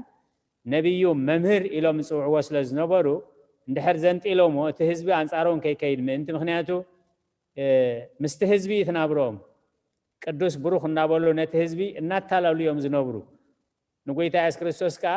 ከም ፀሓፍቶም ዘይኮነስ ስልጣን ከም ዘለዎ ይምህር ነበረ እዩ ዝብሎም ስለዚ ከዓ እዮም ክሕዝዎ ደለዩ ነቲ ህዝቢ ስፍለ ዝፈርሑ ግን ይብል ረቡዕ ምስ ክሕዝዎ ክቐትልዎ ምስ ወሰኑ እውን ናብ ዓርቢ ዘሰጋገሩሉ እውን ሓሙስ በዓል ፋሲካ ካብ ሙሉእ እስራኤል ዝእከበላ ስለ ዝኾነ ነቲ ህዝቢ ስለ ዝፈርሑ እዮም ምስጢር ኣምላኽ ከዓ ካልእ እንተለዎ ስለዚ እቲ መምህር ዝብልዎ ዝነበሩ መምህርነቱ ኣሚኖም ዘይኮኑስ ሓደ ከታልልዎ ካልኣይ ከዓ እቲ ህዝቢ ከምኡ ኢሉ ይፅውዕ ዝነበረ መምህር ኢሉ ይፅውዕ ዝነበረ ኣብ ኩሉ ጉዳያት እንድሕር ኢናዮ መምህር ዳብ ደቀ መዛሙርት ካምጽዮ መምህር ጎይታ እንዳበሉ ጽዕዎ ነይሮሞ እሳቶም ግን ንኸምዚ ነዘን ክልተ ዕላማታት እዮም መምህር ዝብልዎ ነይሮም ስለ ቃላቱ እግዚአብሔር ተመስገነ ይሁን ተመሊሳ ክትከውን ተስፋ ገብር መዓዛ አሜን ቃል ህይወት ይስማዓልና አቡና አሜን አሜን አሜን ኩላና ቃል ህይወት ይስማዓልና ኣብዚኣቶም ክሰደ ሕቶ ሓትታ ኣቦና ሕራይ ዶክተር ጽጋብ እቶም ትቃትልዎ ወይ ከታልዎ ዝነበሩ ነቲ ህዝቢ ይፈርሑ ነይሮም ኢሎም ድሓር ከኣታ ዓርቢ መዓልቲ ክሰቕልዎ ከለኹ እቲ ህዝቢ ተላዒሉ ዶ ዋላስ ከምቲ ዝፈርሕዎ ዶ ኮይኑ እቲ ህዝቢ ዋላስ ጉጉይ መረዳእታ ጸኒሕዎም እንታይ ዝብል ቃል እግዚአብሔር ደቂ ዓለም ንዓለሞም ይጣበቢኦም እንዴ ዝብል እቲ ውሳኔ ቅድሚ ምስሕለፍዎ እንታይ እዮም ገይሮም ነቶም ሊቃነ ካህናት ዝበሃሉ ኣብቲ እንዳታት ቦታ ዘለዎም ጸላም ከይዶም ጽባሕ እዚ ሮማ ይገዝዎም ስለ ዝነበሩ እዚ ሮማዊ ከሓተኩም እዩ ንመን ከሕውየልኩም ንመን ከውፃልኩም ኣብ ዓመት ኣብ መዓልቲ በዓል እስሪ ይወፅ ስለ ዝነበረ ንመን ከውፃልኩም ኢሉ እንተሓቲትኩም ንበርባን በሉ ኢሎም ምሸት ነቲ ህዝቢ ከዓ ሕራይ ኣበልዎ እዩ ዝብል ጸላም እናኸዱ በብ ዝፈልጥዎ እናገበሩ ጽባሕ ከምዚ በቃ ንሕና ከምዚ ኢና ንብል ዘለና እዚ መስሓትን ተወፂኡ ዓድኹም የለን እምነትኩም የለን ባህልኹም የለን እዚ ኸጥፋኣኩም እናበሉ እቶም መራሕቲ ምሸት ጸላም እናኸዱ ነቲ ህዝቢ ከምዘይ ይቃወሞም ገይሮሞ ማለት ስለዚ ንጽባሒቱ እቲ ህዝቢ እቶም መራሕቱ በጸላም ስለ ዝኸተብዎ ንመን ከሕውየልኩም ክብሉ ከሎ ንበርባን ይብሉ ማለት ነዚ ኸንታይ ከገብሮ ስቐሎ እሞ ጌጋ ኣይረኸብ ኩሉን ስቐሎ ስለዚ እቶም መራሕቲ ንኸይቃወምዎም ምእንቲ ኣቐዲሞም እንታይ እዮም ገይሮም እዚ ናይ ሰይጣን ስራሕ እዩ ማለት እዩ ኣቐዲሞም ጸላም ከይዶም ነቶም ክቃወምዎም ዝኽእሉ ዘበሉ መራሕቲ ከም ዝደናገሩ ገይሮሞም እዮም ስለዚ ክሰቕልዎ ከሎ ዋላ ሓደ ክቃወሞም ኢሉ ዝመጽ ኣካል ኣይነበረን ተመሊሳ ክትከውን ተስፋ ገብር ዶክተር ጽጋብ እዋ ተመሊሳ ብብዙሕ መገድታት ኣብዛ ዓለም እዚ ክንሪኦ ከለና ብዙሕ ነገር ዝደጋገም ኮይኑ ዝስማዓና ከምኣ እሞ ብከምኡ እቶም ዝቀተሉ ወይ ዘንቲ በጃ ዝኾኑ ነቲ ህዝቢ ይኣምኑ ሞ እቲ ህዝቢ ግን ከምቲ ዝኣመንዎ ዘይገብረሎም ፀንሕ እሞ ብከምኡ ቃልዩ ተስማዕና በብንእሽተይ ሰይጣን ኣቐዲሙ እናዘሮ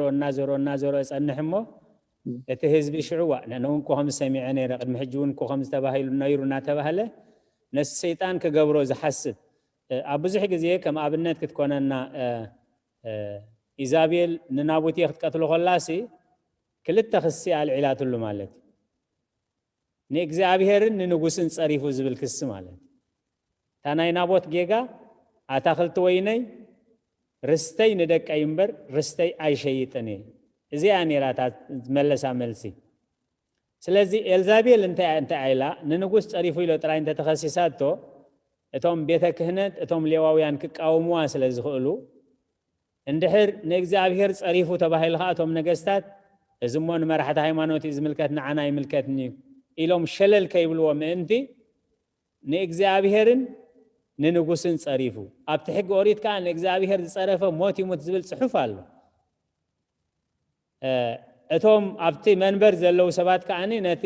ደጋዊ ፕሮሰስ እዮም ክርእዩ ማለት እዩ ሰለስተ ሰባት ዝሩጋት ሰባት ከሰስቲ ኣዳልያትሉ ማለት እዩ ከሰስቲ ምስ ከሰሱ ከዓ ፈረድቲ ክመፁ ስለ ዘለዎም ከምዚ ተኸሲስዎ ዘሎ ኣብ ልዕሊ ኣምላኽን ኣብ ልዕሊ ንጉስን ክፃረፍ ሰሚዕናዮ ዝብሉ ሰባት መስኪሮም እዮም ብዳርባ እምኒ ተቐቲሉ ማለት እቲ ሕጊ ዝበሃል ተማሊ ብደገ ማለት ስለዚ ዓለም ኩሉ ግዜ ተማልን ሎምን ጽባሕን ዓለም ነቲ ክትገብሮ ትደልዮ ከምዚ እናገበረት እያ ተደናግር ነዚ ስለዚ ከዓ እዩ ነቲ ሓቂ ክንፈልጦ ምእንቲ ትፍልጠት ወዲ ኣምላኽ ንብሎ ዝነበርና ኣብታ መልኣኽ ትብል ነበረት ዓንተበይ እውን ክልእኽ እንተኮይነ ንመን እየ ዝልእኽ ዘለኹ ንምንታይ ዕላማ ልእኽ ኣለኹ كل آخر تقوينها من يزل أخن زلو من يزل أخن زلو نمنتع علامة لا أخلو أبغى الشيء اللي أخن له ندحنت نفسات اللي أخن له نعيو بيت إجزابير اللي أخن له بتكريستيان اللي أخن له إجزابير اللي أخن له كاب وزاي كاب دحنت وزاي ناب عمسا ناب شارع ناب كال زخيت تداخل نجن اتزل آخر زخانة يكون بزي قدس نا إجزابير هيكونن منفس إجزابير هيكونن بزخ عينا خنا لليو زلنا سلازي عالم بالتعمي أنا تويديتا نخيل الله تتقللو مالت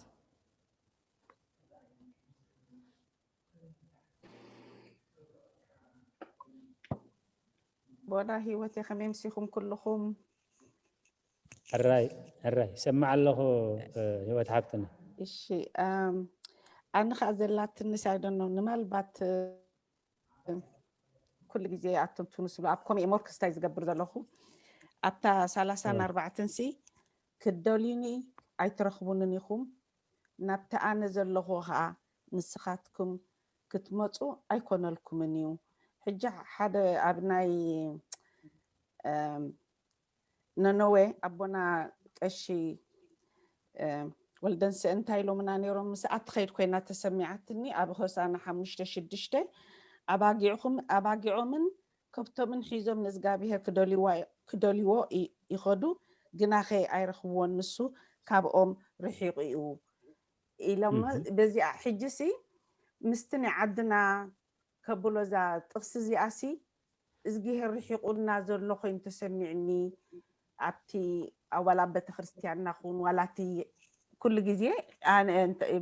أبناي بيتنا يسكرسوس كبكله من قد حقي هو أنا إجبلنا بتحقي تأفي أولو بعنا كوينو سمع عنه ما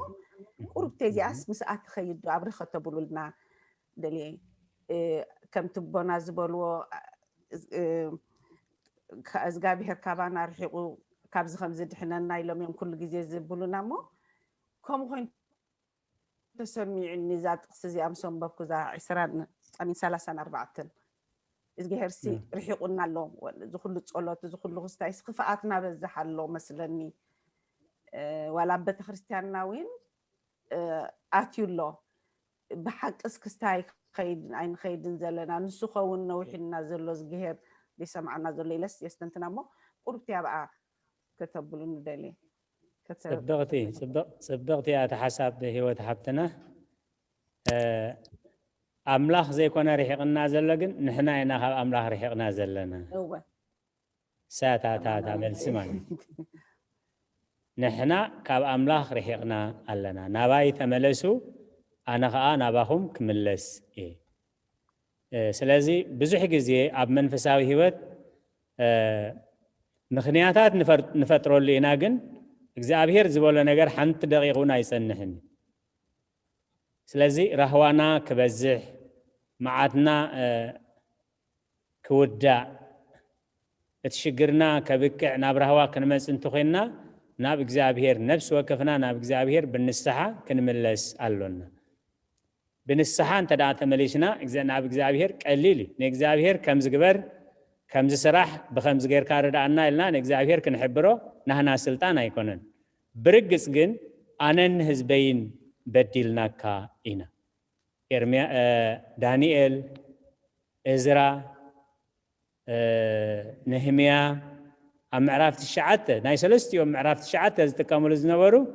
አነን ህዝበይን በዲልናካ ኢና አነን ስድራይን በዲልናካ ኢና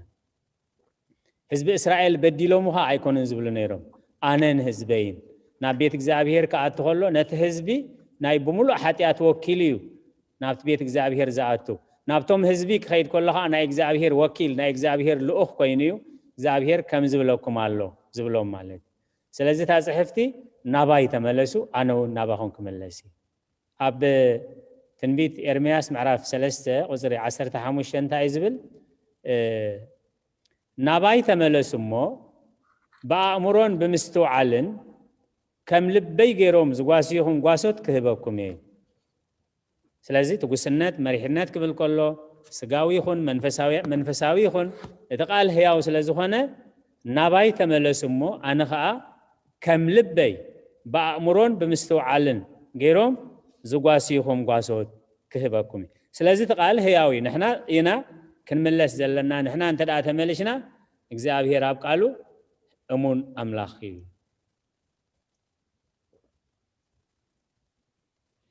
كان ببايتا صحفتي أب إرمياس معرف 3 قصري 14-15 أتم تألمتي دكي أنا قويتاهمي ككاب كتما حدا ككاب سدرابيت كأخلت تأمسيه نابسيون كأتوكمي بأمرون بمستوعلن كم لبي جروم زقاسيهم قاسوت كأخهبكم يمو تملسوا يبل إجزابير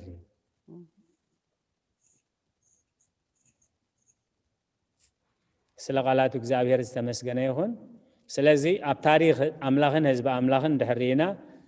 توم حزبي كاب إجزابير كرح أخلو أمن تخونو زي أمن تخونو بچكانات مرح تغيري زقت كتوم مالت توم حزبي ناب إجزابير كملسو خلو أنا توم مرحتي سقاويان نخون منفساويان مرحتي إجزابير مستوعالي هبوم قدوس منفسي وحدر لهم فتحن حقا يقلص لهم اتحزب بسلام ينبر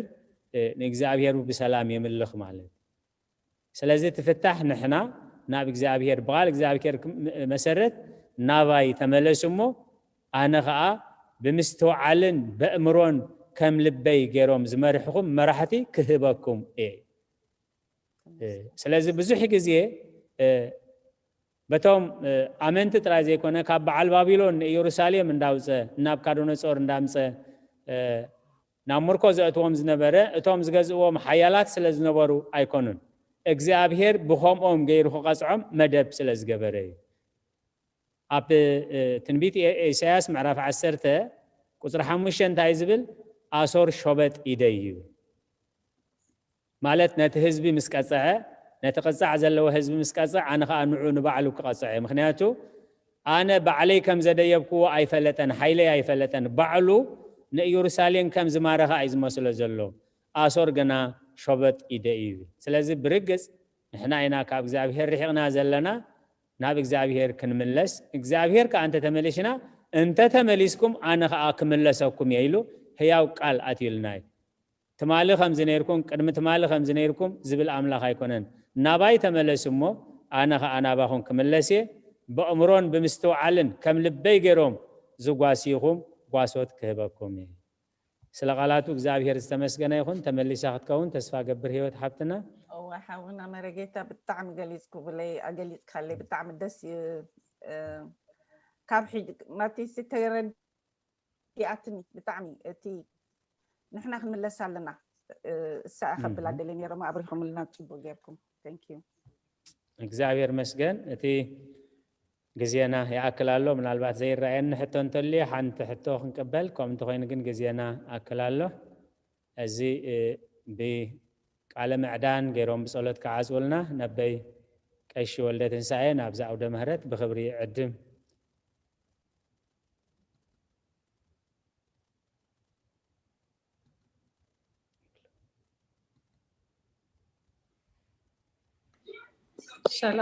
ሰላም ረገወይን ከም ኢለኩም ሳሪ ድምጽ ለብሲ ይርብሻኩም ኣለኹ እግዚአብሔር መስገን ንሓንዳ ውዒልኩም ይቀኒኹም እግዚአብሔር ይመስገን ቃለ ህይወት ይስማዕና ኩልኩም ከም ኢለኩም ስድራ እንታይ ሓስብ ፀኒሐሲ ዝሓለፈ ግዜ ክንማር ኩለና ከም ሓጢኣት ሕጂ ንኣብነት ብስድራ ዝመፀ ዝኾነሲ ናብ ካሊእ ከም ዘይሓልፍ ኮይኑ ተረዲእኒ ነይሩ ሕጂ ግን ዋላ እቶም ቅዱሳን ይኹኑ ዋላ እቶም ሓጥኣን ይኹኑ መዓት ክመፅእ ከሎ ኩልና ኢና we are paying the price ማለት እዩ ስለዚ ቁሩብ ተስታ ብላትኒ ከመይና to understanding ክንገብሮ ማለት እዩ እቲ ጽቡቕ ናይ እግዚአብሔር ፍርዲ እንታይ ዝብለና ብሓደ ኣዳም ሓጢኣት ናብ ዓለም ኣተወ ይብል ብሓደ ክርስቶስ ከዓ ህይወት ናብ ሙሉእ ዓለም ኮነ እዩ ስለዚ እቲ መዓት ክመጽእ ከሎ ንምንታይ ይመጽእ ንምንታይ በዓል ኤርምያስ ንባቢሎን ወሪዶም ንምንታይ በዓል ዳንኤል ንባቢሎን ወሪዶም ንምንታይ ናይቲ መከራ ተሳትፍቲ ኮይኖም ዕላማ ኣለዎ እግዚአብሔር كقصعو سلازدليوم كقصعو سلازقبوم زيكونه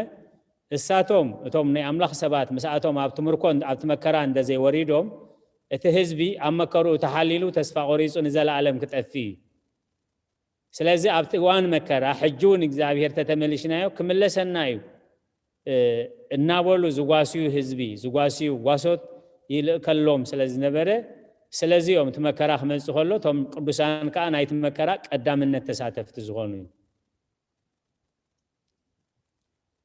መልሲያ ኸውን ተስፋ ገብር ሀረገወይ thank you abban thank you ራይስ ለቃላቱ እግዚአብሔር ዝተመስገነ ይሁን ደጊመ እቲ አውደ ምህረት ነቦና አበቀሽ ወልደ ትንሣኤን መንፈስ ቅዱስን ይረክበለሁ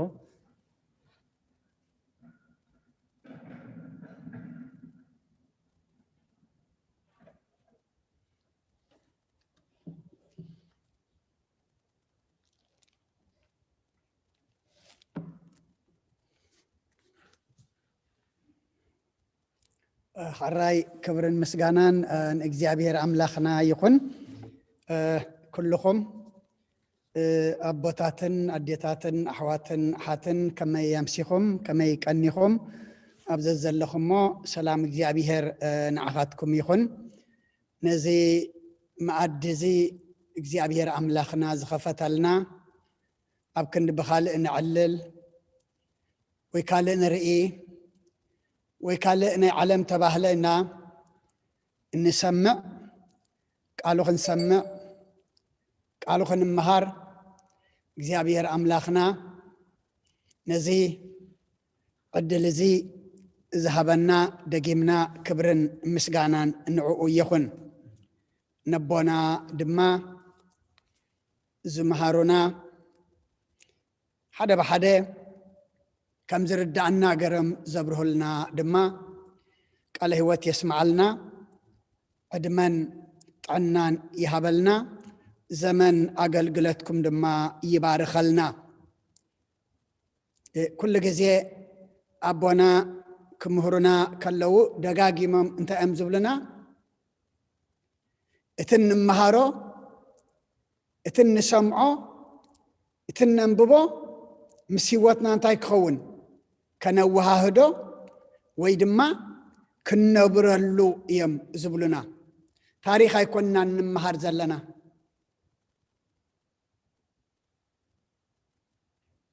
مصحف قدس تاريخ يكونن مصحف قدس انت هياويو ابتانا الى معلتي كاب 24 كساب 30 تشعتن دينا قصري معرف وانجيل يوحنس معرف شوعته كاب 24 كساب 30 تشعتن ينارئنا ابتا 24 سنت اتبل قنع فردي فرودنبر لعلي رئيكم أي تفردوا إلو ملس اللهم لومي أب علم نعنا ندك سبات تفردنا تي ودعنا زلا انت دعلنا فرد إياه نحنا نخالقات كنفرد كالقد ما نعنا كفردنا كم يو اتي نايدك سبات أب علمنا نريئو زلنا أب قدامي كورنتوس مراف عسرته قصر 30 حدن هواريا باولوس قدام نسب قرنطوس لمدما نعنا كم زبلنا جناخه أبرئسنا انت نفردسي أي متخننان نيرنا أبرئسنا انت نفردسي أي متخننان نيرنا أبرئسخا مفراد مالت انتاي مالتيو غوغوي مخانكا حتياتنيا مخانكا بدلنيا مخانكا فتاريخا قطعخا خمزلخا ካብ እግዚኣብሔር ርሒቕካ ከም ዘለኻ ፈሊጥካ ንነብስኻ እንታይ ምግባር ማለት እዩ ኩሉ እዚ ግብሪ ሓጢኣት ሲ ገረየ እየ ኢልካ ባዕልኻ እንታይ ትገብር ኣለኻ ኣብ ነብስኻ ፍርዲ ትፈርድ ኣለኻ ንነብስኻ ገበነኛ ገርካ ፈሪድካ ኣብ ቅድሚ ኣምላኽ ምሕረት እንድሕር ደሊኻ ቀሪብካ ግን ኣብ ቅድሚ ኣምላኽ እንታይ ኢኻ ትረክብ ፍርድኻ ፍርዲ ምሕረት ኢኻ ትረክብ ስለምንታይ ኣብ ርእስኻ ሓጢኣተኛ ኣብ ርእስኻ ገበነኛ ኣብ ርእስኻ ድማ ኣምላክካ ከም ዘቆጣዕኻ ፈሪድካ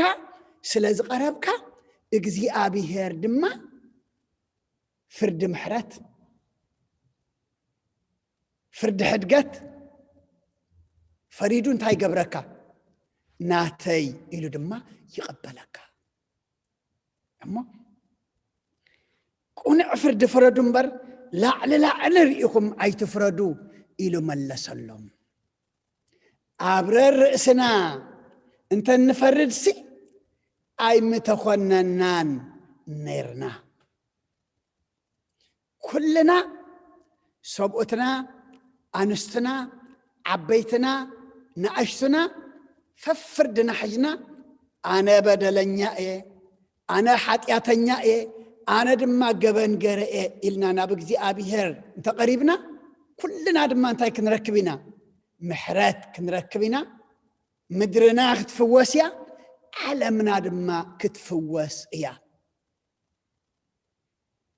ኣብ ርእስና ክንፈርድ ኣብ ርእስና ክንኩንን ግን ዲያብሎስ ይደልየና ድዩ ኣይደልየናን እዩ ከምኡ እንድሕር ኮይና ደኣ ካብ ኢዱ ምሊጥና ማለት እንዲና ከምኡ እንድሕር ኮይና ደኣ ካብ ግዝኣቱ ወፂና ኣለና እንዲና ዲያብሎስ ግን እንታይ ክገብረና ዝደሊ ንሳቶም እንድዮም ንሳተን እንድየን ንሱ እንድዩ ንሳ እንድያ እንዳበልካ ነብስኻ ሓራውፂኻ ትፍርድና መን ናብ ካልኦት እሞ ፍርድና መን ክንገብሮ ነናን ነብስና ፍርድና መን ክንገብሮ ኣነ እየ ክንብል ንሕና ኢና ክንብል ኣብ ክንዲ እሳቶም እዮም እሳተን እየን እስኺ ኢኺ እስኻ እኻሲ ኣነ እየ ንሕና እየ ኢልና ኣብ ርእስና እንተፈሪድና ርእስና ድማ እንተኾኒና ካብ ኣምላክ ኩነን እየ ዘይኮነ እንታይ ኣለና ጽድቅ ኣለና ካብ ኣምላኽ ድማ ፍርድሞት ዘይኮነ እንታይ ኣለና ፍርዲ ህይወት ኣለና እሞ ስለነን ነብስና ኾኒና ስለነን ሓጢኣትና ርኢና ገበነኛታት ሓጢኣተኛታት ምዃንና ናብ ኣምላኽ ክንቀርብ እግዚኣብሔር ንኹልና ይርዳኣና ምኽንያቱ እዚ እንመሃሮ ዘለና ቃል ህይወትና ኸሪአና ጥራሕ እዩ መገድና ከቕንዓልና ጥራሕ እዩ እምበር ንኻልእ ኣይኮነን ንሕና ኣብ ክንዲ ንሳቶም ኣብ ክንዲ ንሳተን እንተዘይልና ኣነ እንድሕር ኢልና እውን ንብዙሓት ክንምህር ንኽእል ኢና ንብዙሓት ክንልውጥ ንኽእል ኢና ዋ ኣብ ክንዲ ናብ ሰብ ምጥማት ስባ ነብሰይ ክርእለኒ ኣብ ክንዲ ንሰብ ምፍራድ ስባ ነብሰይ በዓልን ኣነ ሓጢኣተኛ ምዃነይ ክፈርዳ ኣለኒ ኢልና እንተርኢና ንኻልእ እውን ኣብነት ኣርኣያ ክንከውን ንኽእል ኢና እሞ ኣብረር ግናኸ ኣብረር ርእስና እንተንፈርድሲ ኣይምተኾነናን ነርና እሞ ነዛ ቃል እዚኣ ክነብረላ ነዛ ቃል እዚኣ ድማ ኣብ ህይወትና ከነወሃዳ ንዓይ ንዓኹም እግዚኣብሔር ረዳእይ እሞ ይርዳኣና ስለ ኩሉ እግዚኣብሔር ኣምላኽና ምስጋና ይብፅሓዮ ብጸሎት ክንዓፁ ኩልና ካብ ዘዘለናዮ ሓፍ ንበል ምእንቲ ሰላም ጽለ ጸሎት ከም ብሓድሽ ኩልን ዝሕ እግዚኣብሔር ኣቦ ጎይታናን መድሓናን ኢየሱስ ክርስቶስ ምእንቲ ሰላም ዝሓንትን ልዕሊ ኩሉ ዝኾነት ቅዱስ ቤተ ክርስቲያን ንልምን ኣለና ኣብ ልዕሊ ህዝብን ምእመናንን ብዙሕ ሰላም ክህብ ንኩሉ ሰላም ስልጣን ዘሎ እግዚኣብሔር ኣምላኽና እዩ ምእንቲ ሰላም ጸልዩ ኣብ ሰማያት ትነብር ኣቦና ስምካ ይቀደስ መንግስትኻ ትምጻእ ፍቓድካ ከምታ ኣብ ሰማይ ከምኡ ድማ ምድሪ ይኹን ንዕለት እንጀራና ሎም ሃበና ንሕና ንዝበደሉና በደሎም ከም ዝሓደግናሎም በደልና ንኣበሳና እንደገልና ካብ ክፉዕ ድሕነና እምበር ኣብ ፈተና ይተእትወና መንግስትን ሓይልን ክብርን ንዘለኣለም ናትካ እሞ ኣሜን። ወግዝእትየ ማርያም ብናይ ቅዱስ ገብርኤል መልኣኽ ሰላምታ ሰላም ለክለኹ بحلنا خدنقل يخي بسقاخون دنقل يخي أدا إجابير صباحت قويتا سراوي سلام لك له سخي كابان السبرختي خي فركر سخمرخي وملت تسقى إجابير مساقي أفست دسولكي حتياتنا سريلنا نفت ودخي يسوس كريستوس من أنتانا محرت لمن لنا أمين ونقول إجابير لمنا كان مالدا كان لنا ونقول سلام هبنا كله كان أخم إجابيرات رهنا سقى نفسلنا يكان نفلت بعد أملاخي بلنا قدسم كان سمن نصوعنا لنا السماء زل خان سخا سلام قبل النفس كلنا أحضر أبزع على مزمن بارناهم بسلام حلو نقول لما راح تنسب سلطانا قدسم كا سلام هبهم أبزريانا نزلوا مكان تعيزاب كا مخرهاب أم تاونا موسانا نزلوا قراو تناول بكل سلام حلوهم بهدوءهم بقنعني وات كنبرن بكل سنة أمل خدمة نأخاني زيابير بنفرح بحياونات كنركبن مسؤول مسمن فاز قدسن مسقانا صنعة بؤزل لك لو من كل سعن نزل علم أمين قدس إجابير أملخنا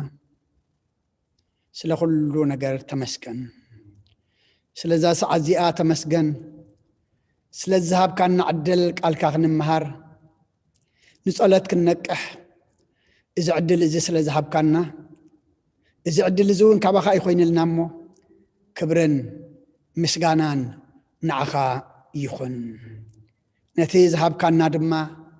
ناتكاخن كونلو نعخا كنمسللو مقدخا كنحزلو ناب سماي كنطمتلو هيود دما كنرخبلو اسخا حجزنا كاب سماعة مخان طرح أدحننا لمد مسمع طرح كيهلونا بلمد مسمع دما صدق يلن نتيجة سمعنا يو لمد مقبار كلونا لمد صدق خنهلونا لمدنا بسماي مطمات كلونا اسخا حجزنا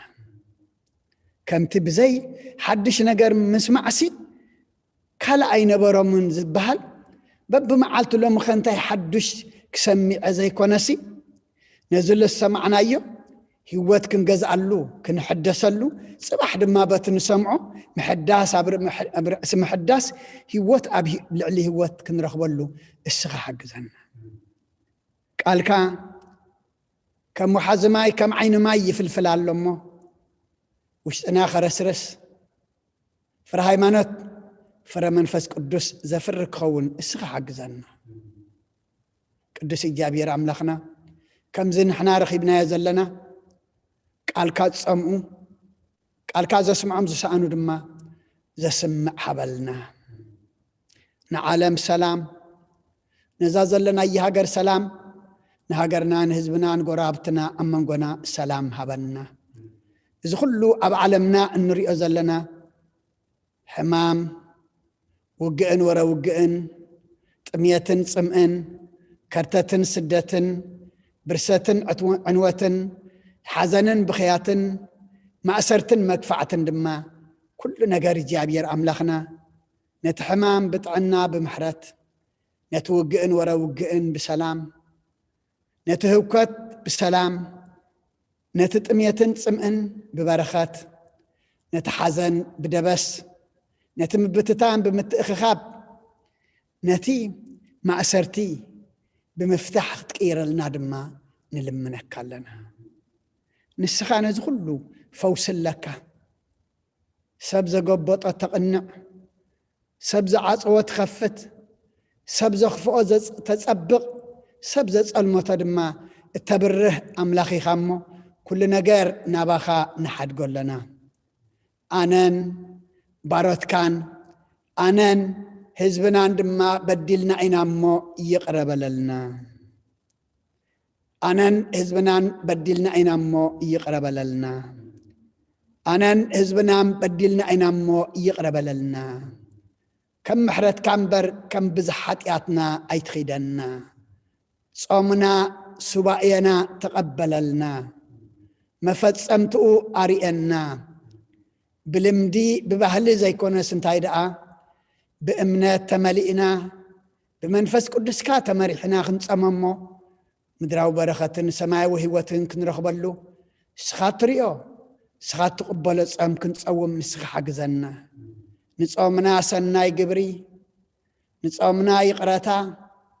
ንጾምና ቅዱሳት መጽሐፍቲ ምንባባት ንጾምና ድማ ጸሎት ንጾምና ድማ ኩሉ እስኻ ትፈትዎ ሰናይ ተግባር ኣሰኒና ክንጾሞ እስኻ ሓግዘና ኩሉ ነገርና ዝቕይር ጾም ግበረልና ንኩሉ ህዋሳትና ድማ ካብ ሕማቕ ነገር ኣጽመና ወዶቶ ሳይናኻ ብርሃነ ትንሣኤኻ ድማ ብሰላም ኣብጽሓና ሓሚሞም ዘለው ብጸሎት ዘኩሩና ዝበሉና ኣስማቶም ንፈልጦም ዘይንፈልጦም ዋላ ነቶም ንፈልጦም እስኻ ትፈልጦም ኢኻ ነቶም ዘይንፈልጦም ድማ ኣዚኻ እስኻ ትፈልጥ ኣምላኽ ኢኻ እሞ ኣብ ሙላእ ዓለም ዘለው ኣብ ስቓይ ኢድካ ኢድ ምሕረት ዘርግሓሎም ኢድካ ኢድ ምሕረት ዘርግሓሎም ኢድካ ኢድ ምሕረት ዘርግሓሎም ዝወፈሩ ድሓን የእትወልና ዝገሹ ድማ ድሓን ምለሰልና ወሊድና ንዕብዮም ዘላን ኩሎም ኣወዳቶም ኣወልዶም ዓበይቶም ንኣሽቶም ባርኸልና ንዓኻ ዝኾኑ ግበረልና ንዓኻ ዘይከውን ንማንም ኣይከውንን እሞ ንዓኻ ተኾይኖም ነብሶም ይኾኑ ንዓና ኾኑ ሕብረተሰቦም ይኾኑ እሞ ንዓለም ዘይኮኑስ ናትካ ገርና ክንዕብዮም ንዓና ድማ ምስጢርካን ጥበብካን ግለጸልና ውሉዶም ዝጠፍእዎም ምለሰልና ብውሉዶም ዝሓዘኑ ይሕጉሰልና ውሉዶም ዝረሓቕዎም ኣቕርበልና እግዚአብሔር ኣምላኽና ብናይ ኣዴና ቅድስት ድንግል ማርያም ኣማላድነት ብናይ መላእኽቲ ተራዳእነት ብናይ ነቢያትን ሃዋርያትን ጻድቃንን ሰማዕታትን ጸሎት ኣይትፈለየና ሰላም ስለ ዘውዓልካና ነመስግነካ ሰላም ከተሕድረና ድማ ንልምነካ ኣብ ሰማያት ትነብር ኣቦና ስምካ ይቀደስ መንግሥትኻ ትምጻእ ፈቃድካ እምታ ኣብ ሰማይ ከምኡ ድማ ምድሪ ይኹን ንዕለት እንጀራና ለመሃበና ንሕና ዝበደልና በደሎም ከም ዝሓደግናሎም በደልና ንኣመሳና እንደገልና ከም ክፉእ ኣድሕነና እምበር ኣብ ፈተና ይተእትወና መንግሥትን ሓይልን ክብርን ዘለዓለም ናትካ ኢሞ ኣሜን ወዝትየ ማርያም ብናይ ቅዱስ ገብርኤል መልኣኽ ሰላምታ ሰላም ለክለኹ ብሕልናኸ ድንግል ኢኺ ብስጋኹ ድንግል ኢኺ ወደ እግዚኣብሔር ፀዋዕት ጎይታ ሰራዊት ሰላም ለክለኹ እስኺ ካብ ኣንስቲ ብርኽቲ ኢኺ ፍረ ከርስኹም ብርኺ ኦ ምልእተ ጸጋ እግዚኣብሔር ምሳኺ እዩ ኦፍስቲ ደስ በልኪ ሓጢኣትና ክሰርየልና ነፍቲ ወድኺ ኢየሱስ ክርስቶስ ምእንታና ምሕረት ለምንልና ኣሜን ይፍታህ ወይ ስረግ ጅና ኣምላክን ወዳን ኢየሱስ ክርስቶስ ካኒቀ ካና ስረ ኃጢአት ደምሳሲ አበሳውሉ ለብርከሳቴ ብርሃን አንቱም አብየ ካናት ወአብየ ዲያቆናት ቁልዋን ሳርጎ ህጻናት በበስምክሙ ኩኑ ፍትሃነውን ጸሓነ ይረስየን ርስ ኩልዋን ሰማያት እግዚኦ መሐረነ ክርስቶስ መልአ 12 እግዚኦ መሐረነ ክርስቶስ እግዚኦ መሐረነ ክርስቶስ እግዚኦ መሐረነ ክርስቶስ እግዚኦ መሐረነ ክርስቶስ እግዚኦ መሐረነ ክርስቶስ እግዚኦ መሐረነ ክርስቶስ እግዚኦ መሐረነ ክርስቶስ እግዚኦ መሐረነ ክርስቶስ እግዚኦ መሐረነ ክርስቶስ እግዚኦ መሐረነ ክርስቶስ እግዚኦ መሐረነ ክርስቶስ እግዚኦ መሐረነ ክርስቶስ زحلف محرنا بزمصن محلونا بأفن منفس قدس بأنت اجزتنا مريم محرنا كرسوس مل 10 تخلته بأنت اجزتنا مريم محرنا كرسوس بأنت اجزتنا مريم محرنا كرسوس بأنت اجزتنا مريم محرنا كرسوس بأنت اجزتنا مريم محرنا كرسوس بأنت اجزتنا مريم محرنا كرسوس بأنت اجزتنا مريم محرنا كرسوس بأنت اجزتنا مريم محرنا كرسوس بأنت اجزتنا مريم محرنا كرسوس بأنت اجزتنا مريم محرنا كرسوس بأنت اجزتنا مريم محرنا كرسوس بأنت اجزتنا مريم محرنا كرسوس بأنت اجزتنا مريم محرنا كرسوس ጸጋ ጎይታና ኢየሱስ ክርስቶስን ፍቅሪ አምላኽን ሕብረት መንፈስ ቅዱስን ምሳይን ምስ ኩልኹምን ይኹን ከምዛ ኣብ ምድራዊት ቤቱ ወይ ኣብ ምድራዊ ኮይና ብሓደ መንፈስ ተኣኪብና ዘምሰና ኣብታ ሰማያዊትን ዘለዓለማዊትን ሰማያዊት ሃገር ድማ ቁፅርና ከይጎደለ ኩልና ተሳተፍቲ ክገብረና እግዚአብሔር አምላኽና ባዕሉ ይሐግዘና ብሩኽ ለይቲ ይግበረልና ኣብ ዘለኽሞ ሰላም እግዚአብሔር